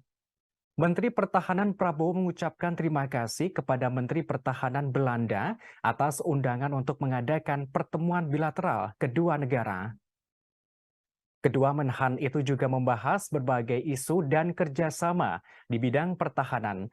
Kerjasama antara Indonesia dan Belanda yang kini telah berjalan ialah di bidang alutsista dan industri pertahanan. Sebagaimana diketahui, Menteri Pertahanan Prabowo Subianto menekankan 5 usulan agar secepat mungkin menghentikan perang Rusia dan Ukraina. Bahkan Prabowo mengusulkan agar dialog Shangri-La ini dapat menemukan cara yang mendesak Ukraina dan Rusia memulai negosiasi perdamaian. Adapun 5 usulan ini menjadi garis besar resolusi konflik. Pertama, gencatan senjata. Kedua, masing-masing pasukan saling mundur sejauh 15 km ke baris baru belakang dari posisi depan masing-masing negara saat ini. Ketiga, membentuk pasukan pemantau. Menteri Pertahanan mengusulkan PBB dikerahkan di sepanjang zona demilitarisasi baru kedua negara.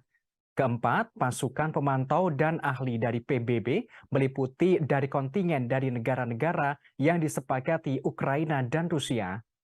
Kelima, PBB harus mengorganisir dan melaksanakan referendum di wilayah sengketa. Hal ini untuk memastikan secara objektif keinginan mayoritas penduduk dari berbagai wilayah tersebut. Menteri Pertahanan mendesak agar permusuhan kedua negara berakhir untuk melindungi penduduk sipil yang tidak berdosa di wilayah konflik. Namun Ukraina melalui Menteri Pertahanan Ukraina Oleksiy Reznikov menolak proposal atau usulan damai yang dipaparkan oleh Menteri Pertahanan Prabowo Subianto. Ia menilai 5 usulan tersebut seperti rencana Rusia, bukan rencana Indonesia. Bahkan Reznikov tidak membutuhkan mediator dengan rencana aneh tersebut. Di sisi yang sama, Uni Eropa juga mengkritik usulan damai Prabowo. Kepala Kebijakan Luar Negeri Uni Eropa Josep Borrell mengaku memang perlu perdamaian di Ukraina. Menurutnya, yang dibutuhkan perdamaian yang adil, bukan perdamaian penyerahan. Opinion that the leaders of the two leading powers in this great rivalry are actually wise leaders. I am of the opinion that they are aware of the burden they have on their shoulders. Both these great civilizations have contributed to the great advance and progress of humankind. Therefore, I am convinced that the leaders of both China and the United States will resolve these conflicts through compromise, cooperation, and with humanism, resulting in a peaceful resolution of their differences. I am confident that through leadership and wisdom, great statesmanship will prevail amongst the leaders of these great powers.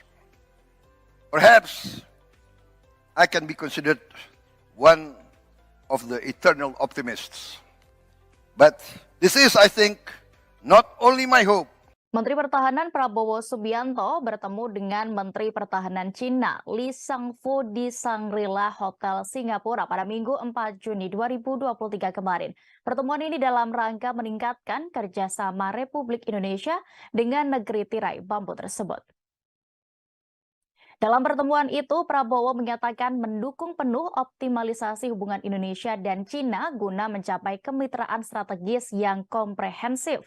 Dikutip dari Tribun News, Prabowo juga berharap hubungan kedua negara terus dipertahankan layaknya hubungan persaudaraan. Hal ini sejalan dengan upaya Indonesia untuk selalu berkomitmen berpartisipasi aktif dalam berbagai upaya kerjasama guna mendorong terciptanya perdamaian dan stabilitas regional serta global.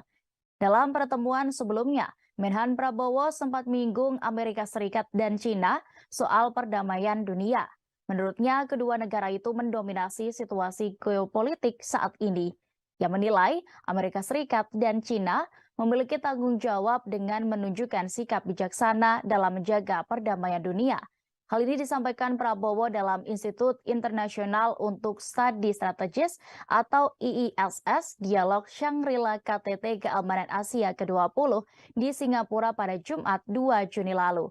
Prabowo berpendapat dua pemimpin kekuatan di persaingan besar ini adalah pemimpin yang bijaksana. Lantas ia pun meyakini baik Amerika Serikat dan Cina menyadari tanggung jawabnya sebagai negara besar. Menurut Prabowo, Cina mempunyai sejarah yang sangat panjang dan peradaban yang besar. Kepala Kementerian Pertahanan Indonesia itu juga turut menuturkan Amerika Serikat berperan penting dalam perkembangan dan kemajuan di Barat. Diyakini Prabowo, kedua negara ini memiliki peradaban besar yang telah berkontribusi pada kemajuan peradaban umat manusia. Ia pun percaya kedua pemimpin baik Cina maupun AS akan menyelesaikan konflik secara kompromi, humanis, dan damai. Sementara itu, hubungan Indonesia dan Cina sendiri diperkuat dengan adanya forum pertemuan bilateral tahunan, yaitu Defense Industry Cooperating Meeting. Tercatat ada beberapa perusahaan Cina telah menjalin kerjasama dengan perusahaan Indonesia seperti PT LAN, PT DI, dan PT. Kita beralih ke informasi lain, Saudara. Media Moskow menyoroti misi damai yang dibawa oleh Menteri Pertahanan Prabowo Subianto terkait perang Rusia-Ukraina. Lewat pemberitaannya dituliskan bahwa Menhan Prabowo Subianto mendesak pejabat militer di seluruh dunia untuk mendeklarasikan penghentian permusuhan antara Rusia dan juga Ukraina. Dalam pertemuan di Dialog Shangri-La di Singapura, Prabowo Subianto membeberkan rencana agar permusuhan bisa dihentikan. Di antaranya yakni dengan melakukan gencatan senjata dan juga pembentukan zona demilitarisasi. Ia juga menyarankan agar Rusia dan Ukraina mundur dari lokasi perang sejauh 15 km. Zona demilitarisasi ini juga kemudian harus dipantau oleh pasukan penjaga perdamaian Persatuan Bangsa-Bangsa atau PBB. Prabowo menyarankan adanya referendum yang disponsori PBB di wilayah yang disengketakan untuk secara objektif menentukan keinginan mayoritas penduduk. Sikap Rusia ini berbeda dengan reaksi dari Ukraina yang justru menolak proposal perdamaian dengan Rusia. Menteri Pertahanan Ukraina Oleksiy Reznikov menilai proposal damai yang ditawarkan Prabowo Subianto merugikan negaranya, bahkan dilihat dari sebagian rencana Rusia. Hal ini terkesan bahwa rencana Indonesia ini adalah bagian dari rencana Rusia. Pihak Ukraina menolak dengan tegas proposal gencatan senjata jika mereka harus kehilangan wilayah mereka yang dianeksasi Rusia. Ukraina sendiri menegaskan satu-satunya jalan akhir perang adalah Rusia angkat kaki dari Ukraina. Kami akan tampilkan, Saudara, ini adalah pidato yang dilakukan oleh Menteri Pertahanan Prabowo Subianto dalam acara di Shangri-La, Singapura. I therefore would like to take this opportunity to urge, to recommend with utmost urgency for our brothers in Ukraine and in Russia to come as soon as possible to a cessation of hostilities. I propose that the Shangri-La dialogue find a mode of declaration urging both Ukraine and Russia to immediately start negotiations for peace. This declaration should be voluntary from all participants here representing their various countries. But I propose the general outline of the peace plan as follows. A ceasefire in place. That is, a cessation of hostilities in place at the present positions of both conflicting parties. Withdrawal 15 kilometers each from their forward positions to a new demilitarized zone. The United Nations Monitoring and Observer Force to be immediately formed and to be immediately deployed along this new demilitarized zone. The United Nations should organize, carry out, and execute a referendum in the disputed territories to ascertain objectively the wish of the majority of the inhabitants of the various disputed areas. But at least let us try to put forward some concrete recommendations so that meetings like the Shangri-La dialogue will have more substance, more meaning. I am of the opinion that the leaders of the two leading powers in this great rivalry are actually wise leaders. I am of the opinion that they are aware of the burden they have on their shoulders. Both these great civilizations have contributed to the great advance and progress of humankind. Therefore, I am convinced that the leaders of both China and the United States will resolve these conflicts through compromise, cooperation, and with humanism, resulting in a peaceful resolution of their differences. I am confident that through leadership and wisdom, great statesmanship will prevail amongst the leaders of these great powers. Perhaps I can be considered one of the eternal optimists. But this is, I think, not only my hope, but the hope of many around the world. Refer to historical examples. The conflict in Korea, for at least 5 decades, we have had some sort of peace. But at least let us try to put forward some concrete recommendations so that meetings like the Shangri-La Dialogue will have more.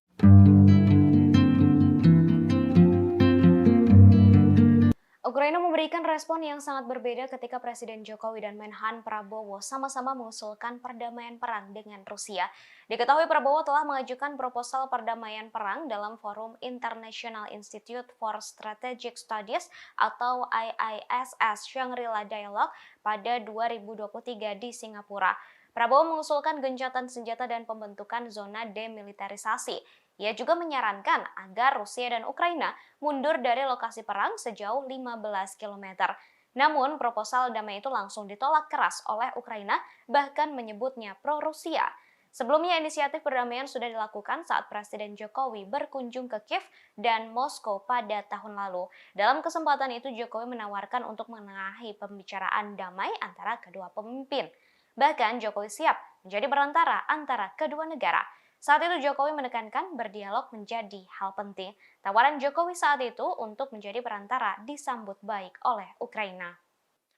I therefore would like to take this opportunity to urge, to recommend with utmost urgency for our brothers in Ukraine and in Russia to come as soon as possible to a cessation of hostilities. I propose that the Shangri-La Dialogue find a mode of declaration urging both Ukraine and Russia to immediately start negotiations for peace. This declaration should be voluntary from all participants here representing their various countries. But I propose the general outline of the peace plan as follows. A ceasefire in place. That is, a cessation of hostilities in place at the present positions of both conflicting parties. Withdrawal 15 kilometers each from their forward positions to a new demilitarized zone. The United Nations Monitoring and Observer Force to be immediately formed and to be immediately deployed along this new demilitarized zone. The United Nations should organize, carry out, and execute a referendum in the disputed territories to ascertain objectively the wish of the majority of the inhabitants of the various disputed areas. But at least let us try to put forward some concrete recommendations so that meetings like the Shangri-La Dialogue will have more substance, more meaning.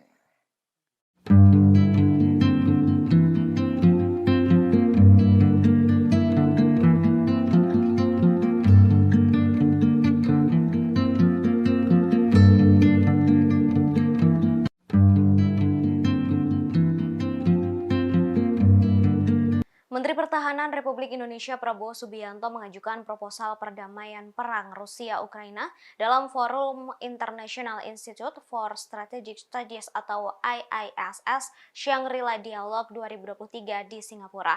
Namun Ukraina menolak keras proposal perdamaian yang diberikan oleh Prabowo. Juru bicara Kementerian Luar Negeri Ukraina, Oleg Nikolenko, mengatakan proposal Prabowo dibuat atas dasar sejarah Indonesia. Sedangkan yang terjadi antara Ukraina dan Rusia sangatlah berbeda. Pernyataan terkait usulan perdamaian Ukraina-Rusia itu disampaikan oleh Oleg melalui Facebook dan situs Kemenlu Ukraina Sabtu 3 Juni 2023. Oleg menjelaskan tidak ada wilayah yang disengketakan antara Ukraina dan Federasi Rusia, sehingga tak ada alasan untuk melakukan referendum. Terlebih Rusia mengandalkan menganeksasi Crimea sebagai wilayah Donetsk, Luhansk, Zaporizhia, dan Kherson setelah melakukan agresi dan tercatat dalam dokumen resmi PBB. Nikolenko juga menegaskan kesepakatan gencatan senjata, pelepasan pasukan hingga jarak 15 km, dan pembentukan zona demilitarisasi tidak akan berhasil. Hal ini karena Rusia masih berusaha terus menghambat serangan balik Ukraina. Dikutip dari Kompas.com, meski begitu, Nikolenko menghargai perhatian pemerintah Indonesia untuk mendorong perdamaian di Ukraina. Ukraina mengakui Indonesia adalah aktor penting di kawasan Asia Tenggara yang saat ini memimpin ASEAN. Ukraina juga menghargai sosok Presiden Republik Indonesia Joko Widodo atau Jokowi yang menjadi pemimpin Asia pertama yang berkunjung ke ibu kota Kiev untuk melihat secara langsung dampak dari agresi Rusia. I therefore would like to take this opportunity to urge, to recommend with utmost urgency for our brothers in Ukraine and in Russia to come as soon as possible to a cessation of hostilities. I propose that the Shangri-La dialogue find a mode of declaration urging both Ukraine and Russia to immediately start negotiations for peace. This declaration should be voluntary from all participants here representing their various countries. But I propose the general outline of the peace plan as follows. A ceasefire in place. That is, a cessation of hostilities in place at the present positions of both conflicting parties. Withdrawal 15 kilometers each from their forward positions to a new demilitarized zone. The United Nations Monitoring and Observer Force to be immediately formed and to be immediately deployed along this new demilitarized zone. The United Nations should organize, carry out, and execute a referendum in the disputed territories to ascertain objectively the wish of the majority of the inhabitants of the various disputed areas. But at least let us try to put forward some concrete recommendations so that meetings like the Shangri-La dialogue will have more substance, more meaning.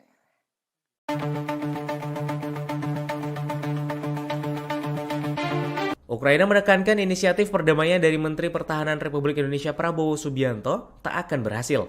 Menteri Pertahanan Ukraina menyebut pihaknya menghargai Presiden Jokowi. Namun Ukraina disebut tak butuh mediator semacam itu. Presiden Ukraina Volodymyr Zelensky lewat Menteri Pertahanan Ukraina Oleksiy Reznikov pada Sabtu 3 Juni 2023 menolak rencana perdamaian dari Indonesia yang diusulkan Menhan Republik Indonesia Prabowo Subianto. Prabowo Subianto mengusulkan proposal damai atas perang Rusia-Ukraina ketika berbicara di KTT Pertahanan Shangri-La Dialog Singapura. Menhan Ukraina Reznikov yang juga datang dalam KTT itu menilai bahwa proposal dari Indonesia aneh. Prabowo mengusulkan rencana perdamaian berupa penghentian permusuhan segera, gencatan senjata, dan zona demilitarisasi yang dijamin oleh pengamat serta pasukan penjaga perdamaian PBB. Menhan Republik Indonesia pun memberi saran agar PBB menggelar referendum di wilayah sengketa. Namun, Menhan Ukraina menilai usulan itu lebih seperti usulan Rusia, bukan usulan Indonesia. Sebelumnya, Cina pun mengajukan rencana perdamaian demi menyudahi perang Rusia-Ukraina. Namun proposal Cina itu direspon dengan skeptis oleh para politisi Uni Eropa. Beijing yang mengklaim pihaknya netral dalam konflik dikritik lantaran tak mengecam invasi Rusia. Menteri Pertahanan Prabowo Subianto telah mengajukan 5 usulan untuk resolusi perang Rusia dan Ukraina dalam Institut Internasional untuk Studi Strategis Dialog Shangri-La KTT Keamanan Asia ke-20 di Singapura pada Jumat 2 Juni. Rupanya sekutu Ukraina sekaligus anggota Uni Eropa, Belanda, mendukung dan memberikan apresiasi atas usulan Prabowo. Belanda berharap usulan Indonesia membuahkan hasil. Dikutip dari tribunwow.com pada Senin 5 Juni, Menteri Pertahanan Belanda, Kajsa Ollongren, mendukung upaya perdamaian Ukraina dan Rusia yang dilakukan oleh Menhan Prabowo Subianto. Menhan Ollongren menyampaikan apresiasi atas inisiatif dan komitmen Indonesia dalam mendorong proses penyelesaian konflik Ukraina. Katja Olenghren berharap agar usulan Prabowo membuahkan hasil. Sementara itu, Prabowo mengaku Indonesia akan belajar banyak dari Belanda terkait sejumlah hal, termasuk bidang pertanian, pengelolaan air, dan siwal. Menteri Pertahanan Prabowo mengucapkan terima kasih kepada Menteri Pertahanan Belanda atas undangan untuk mengadakan pertemuan bilateral kedua negara. Kedua menhan itu juga membahas berbagai isu dan kerjasama di bidang pertahanan. Kerjasama antara Indonesia dan Belanda yang kini telah berjalan ialah di bidang alutsista dan industri pertahanan. Sebagaimana diketahui, Menteri Pertahanan Prabowo Subianto menekankan 5 usulan agar secepat mungkin menghentikan perang Rusia dan Ukraina. Bahkan Prabowo mengusulkan agar dialog Shangri-La ini dapat menemukan cara yang mendesak Ukraina dan Rusia memulai negosiasi perdamaian. Adapun 5 usulan ini menjadi garis besar resolusi konflik. Pertama, gencatan senjata. Kedua, masing-masing pasukan saling mundur sejauh 15 km ke baris baru belakang dari posisi depan masing-masing negara saat ini. Ketiga, membentuk pasukan pemantau. Menteri Pertahanan mengusulkan PBB dikerahkan di sepanjang zona demilitarisasi baru kedua negara. Keempat, pasukan pemantau dan ahli dari PBB meliputi dari kontingen dari negara-negara yang disepakati Ukraina dan Rusia. Kelima, PBB harus mengorganisir dan melaksanakan referendum di wilayah sengketa. Hal ini untuk memastikan secara objektif keinginan mayoritas penduduk dari berbagai wilayah tersebut. Menteri Pertahanan mendesak agar permusuhan kedua negara berakhir untuk melindungi penduduk sipil yang tidak berdosa di wilayah konflik. Namun Ukraina melalui Menteri Pertahanan Ukraina Oleksiy Reznikov menolak proposal atau usulan damai yang dipaparkan oleh Menteri Pertahanan Prabowo Subianto. Ia menilai 5 usulan tersebut seperti rencana Rusia, bukan rencana Indonesia. Bahkan Reznikov tidak membutuhkan mediator dengan rencana aneh tersebut. Di sisi yang sama, Uni Eropa juga mengkritik usulan damai Prabowo. Kepala Kebijakan Luar Negeri Uni Eropa Josep Borrell mengaku memang perlu perdamaian di Ukraina. Menurutnya, yang dibutuhkan perdamaian yang adil, bukan perdamaian penyerahan. Opinion that the leaders of the two leading powers in this great rivalry are actually wise leaders. I am of the opinion that they are aware of the burden they have on their shoulders.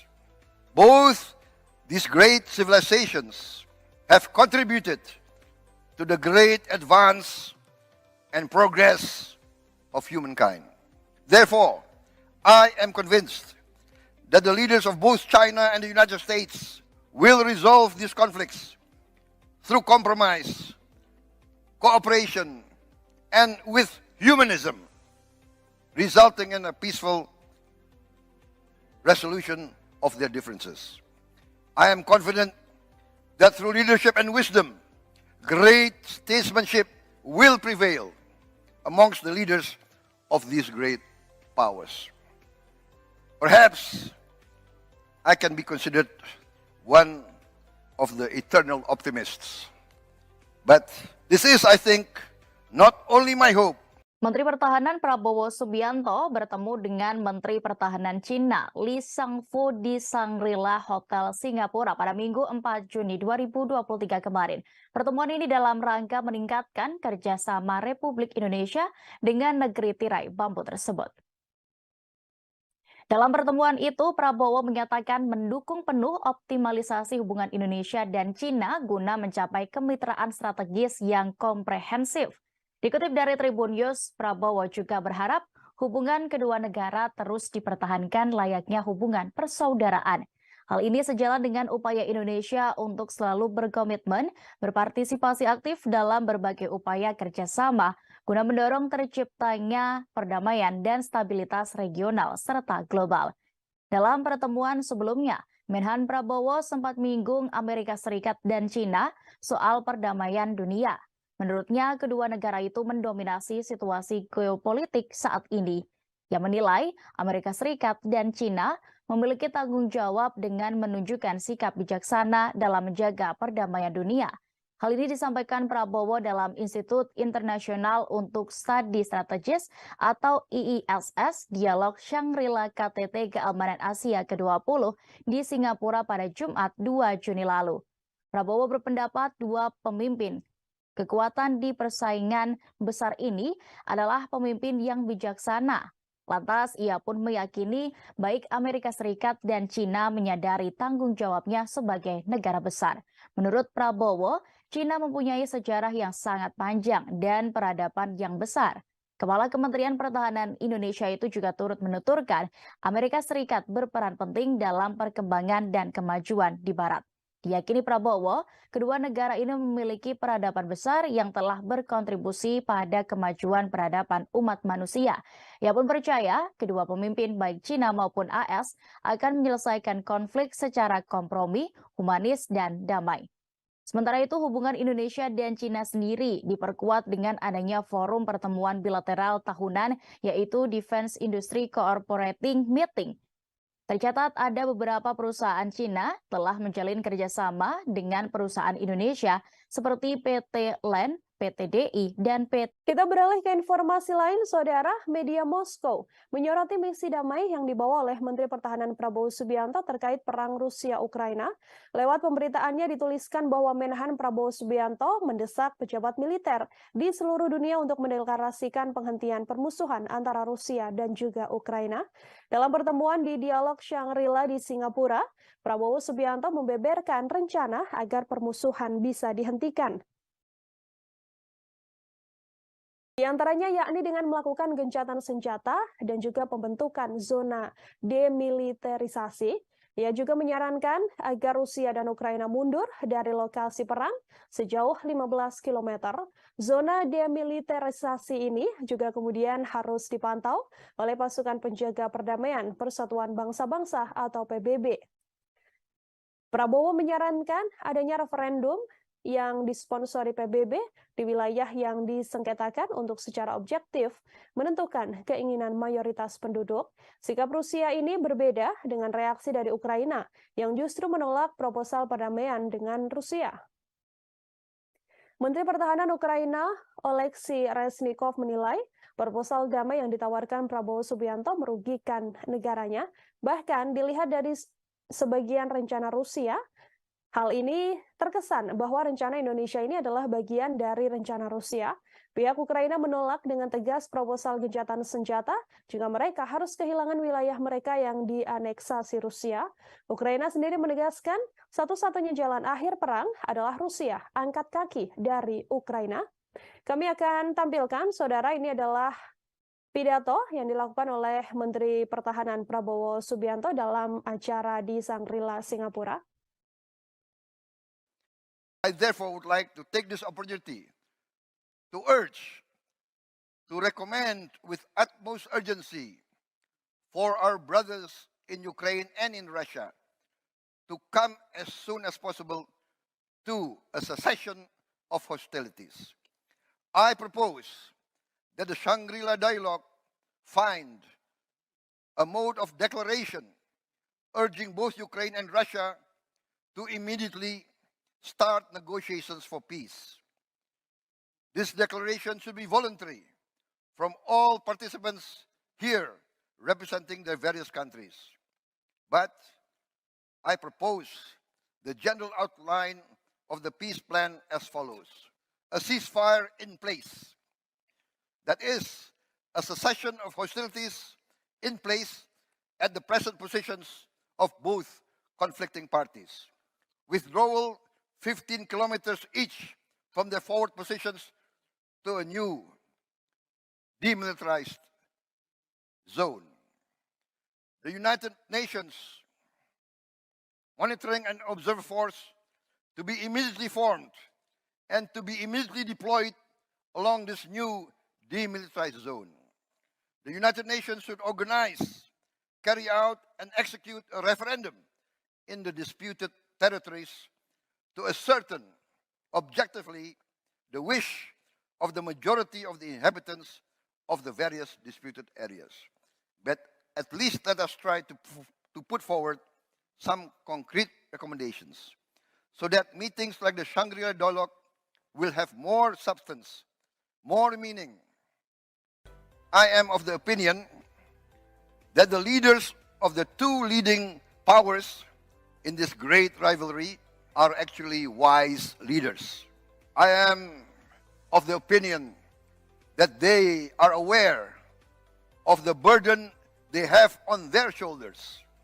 Both these great civilizations have contributed to the great advance and progress of humankind. Therefore, I am convinced that the leaders of both China and the United States will resolve these conflicts through compromise, cooperation, and with humanism, resulting in a peaceful resolution of their differences. I am confident that through leadership and wisdom, great statesmanship will prevail amongst the leaders of these great powers. Perhaps I can be considered one of the eternal optimists. But this is, I think, not only my hope, but the hope of many around the world. I refer to historical examples. The conflict in Korea, for at least 5 decades, we have had some sort of peace. But at least let us try to put forward some concrete recommendations so that meetings like the Shangri-La dialogue will have more.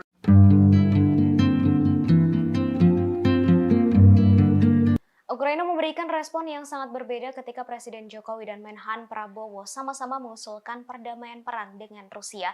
Diketahui Prabowo telah mengajukan proposal perdamaian perang dalam forum International Institute for Strategic Studies atau IISS Shangri-La Dialogue pada 2023 di Singapura.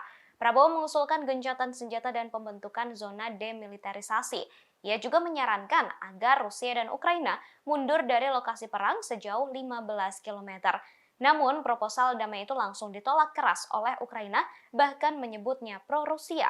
Sebelumnya, inisiatif perdamaian sudah dilakukan saat Presiden Jokowi berkunjung ke Kiev dan Moskow pada tahun lalu. Dalam kesempatan itu, Jokowi menawarkan untuk menengahi pembicaraan damai antara kedua pemimpin. Bahkan, Jokowi siap menjadi perantara antara kedua negara.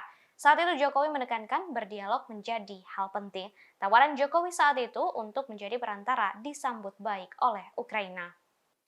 I therefore would like to take this opportunity to urge, to recommend with utmost urgency for our brothers in Ukraine and in Russia to come as soon as possible to a cessation of hostilities.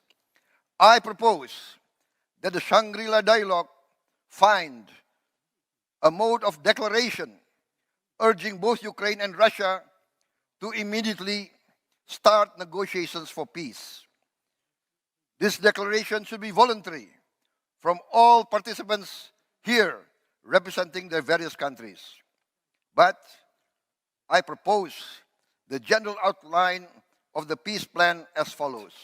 A ceasefire in place. That is, a cessation of hostilities in place at the present positions of both conflicting parties. Withdrawal 15 kilometers each from their forward positions to a new demilitarized zone. The United Nations Monitoring and Observer Force to be immediately formed and to be immediately deployed along this new demilitarized zone. The United Nations should organize, carry out, and execute a referendum in the disputed territories to ascertain objectively the wish of the majority of the inhabitants of the various disputed areas. But at least let us try to put forward some concrete recommendations so that meetings like the Shangri-La dialogue will have more substance, more meaning.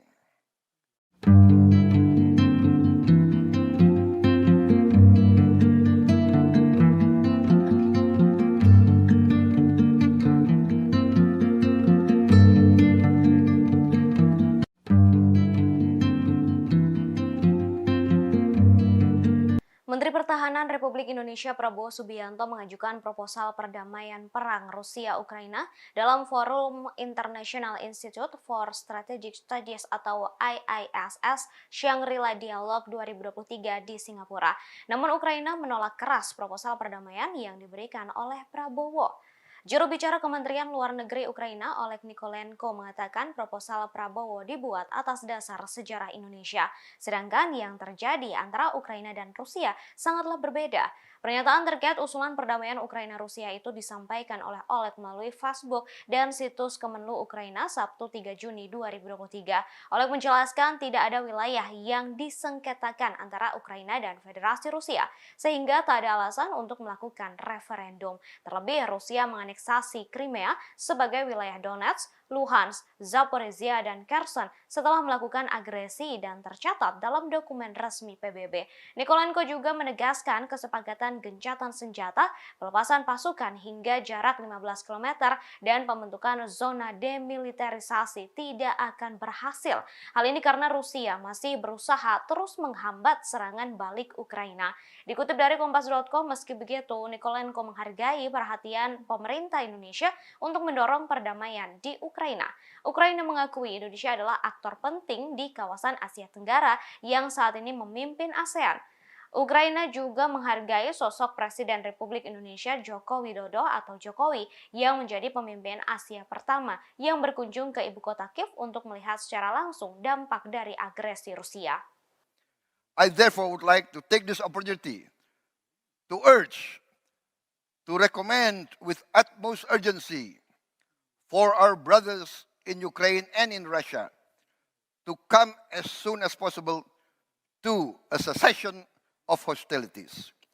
I propose that the Shangri-La dialogue find a mode of declaration urging both Ukraine and Russia to immediately start negotiations for peace. This declaration should be voluntary from all participants here representing their various countries. But I propose the general outline of the peace plan as follows. A ceasefire in place. That is, a cessation of hostilities in place at the present positions of both conflicting parties. Withdrawal 15 kilometers each from their forward positions to a new demilitarized zone. The United Nations Monitoring and Observer Force to be immediately formed and to be immediately deployed along this new demilitarized zone. The United Nations should organize, carry out, and execute a referendum in the disputed territories to ascertain objectively the wish of the majority of the inhabitants of the various disputed areas. But at least let us try to put forward some concrete recommendations so that meetings like the Shangri-La Dialogue will have more substance, more meaning.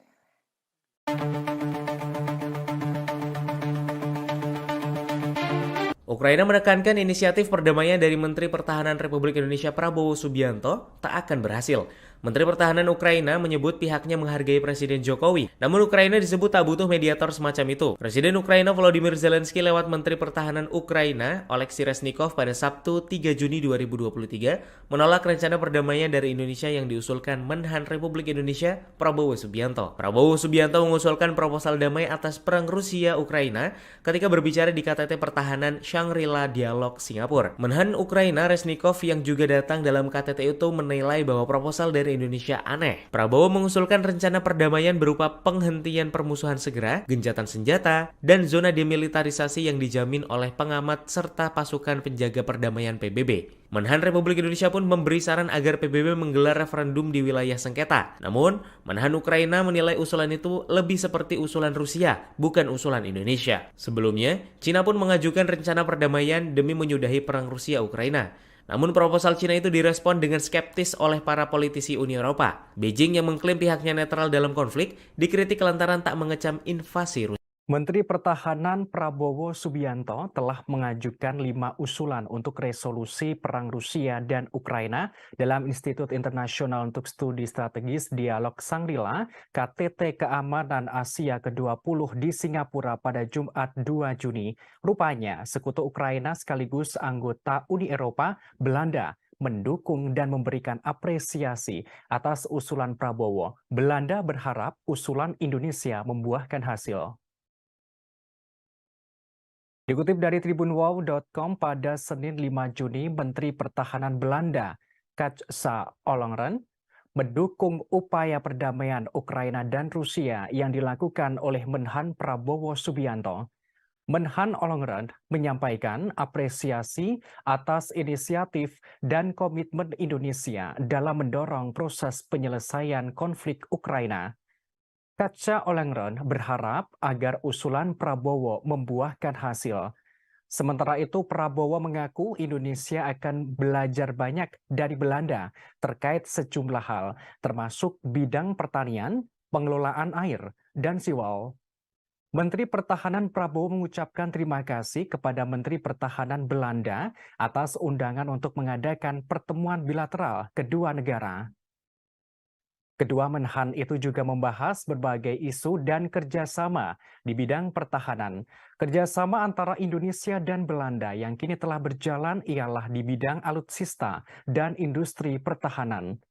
Sebagaimana diketahui, Menteri Pertahanan Prabowo Subianto menekankan 5 usulan agar secepat mungkin menghentikan perang Rusia dan Ukraina. Bahkan Prabowo mengusulkan agar dialog Shangri-La ini dapat menemukan cara yang mendesak Ukraina dan Rusia memulai negosiasi perdamaian. Adapun 5 usulan ini menjadi garis besar resolusi konflik. Pertama, gencatan senjata. Kedua, masing-masing pasukan saling mundur sejauh 15 km ke baris baru belakang dari posisi depan masing-masing negara saat ini. Ketiga, membentuk pasukan pemantau. Menteri Pertahanan mengusulkan PBB dikerahkan di sepanjang zona demilitarisasi baru kedua negara. Keempat, pasukan pemantau dan ahli dari PBB meliputi dari kontingen dari negara-negara yang disepakati Ukraina dan Rusia. Kelima, PBB harus mengorganisir dan melaksanakan referendum di wilayah sengketa. Hal ini untuk memastikan secara objektif keinginan mayoritas penduduk dari berbagai wilayah tersebut. Menteri Pertahanan mendesak agar permusuhan kedua negara berakhir untuk melindungi penduduk sipil yang tidak berdosa di wilayah konflik. Namun Ukraina melalui Menteri Pertahanan Ukraina Oleksiy Reznikov menolak proposal atau usulan damai yang dipaparkan oleh Menteri Pertahanan Prabowo Subianto. Ia menilai 5 usulan tersebut seperti rencana Rusia, bukan rencana Indonesia. Bahkan Reznikov tidak membutuhkan mediator dengan rencana aneh tersebut. Di sisi yang sama, Uni Eropa juga mengkritik usulan damai Prabowo. Kepala Kebijakan Luar Negeri Uni Eropa Josep Borrell mengaku memang perlu perdamaian di Ukraina. Menurutnya, yang dibutuhkan perdamaian yang adil, bukan perdamaian penyerahan. Opinion that the leaders of the two leading powers in this great rivalry are actually wise leaders. I am of the opinion that they are aware of the burden they have on their shoulders. Both these great civilizations have contributed to the great advance and progress of humankind. Therefore, I am convinced that the leaders of both China and the United States will resolve these conflicts through compromise, cooperation, and with humanism, resulting in a peaceful resolution of their differences. I am confident that through leadership and wisdom, great statesmanship will prevail amongst the leaders of these great powers. Perhaps I can be considered one of the eternal optimists.